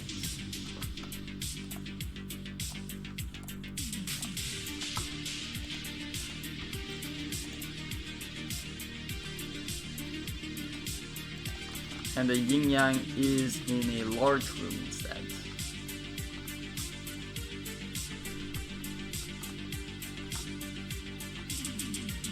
Yeah, large room instead without any gates. And I can even get to trickster.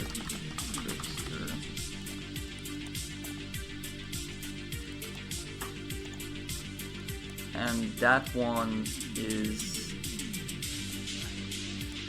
any room at all. So it does not need to be like a square. It can be anything. That's one of the puzzle boss. Like the boss that you need to attack is the one that does not shoot you. So this, whoops, this one. Anyway, I guess that will be pretty much it for tonight. Thanks everyone for watching. If you want to try out the game, you can do that at RainingChain.com. And yeah, I'm probably planning to stream tomorrow. Probably not as late as tonight, that's for sure. And I need to clean a lot of stuff there. So adding constant and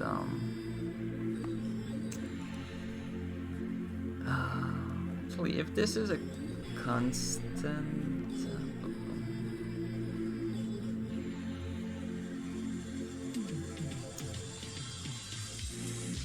yeah, the main thing that's really making everything hard is that I'm using Valley Dungeon as like the generic part, but it's actually not generic. Trying to explain, but it's probably gonna confuse you more. Actually, I'm gonna finish that off stream probably, and tomorrow instead I want to work on a new quest, and that new quest is kind of cool. Let me show you real quick. It's actually a side quest, and it's gonna be over here. There's going to be a chest here and a NPC here. And that NPC will ask you to build a bridge to access the chest. So you're gonna pick, what's it called? You're gonna cut trees, you're gonna kill plants. So they're like a monster plant. And then you're gonna give it to that NPC, it's gonna build a bridge. Here there's gonna be a bunch of monsters that's gonna spawn.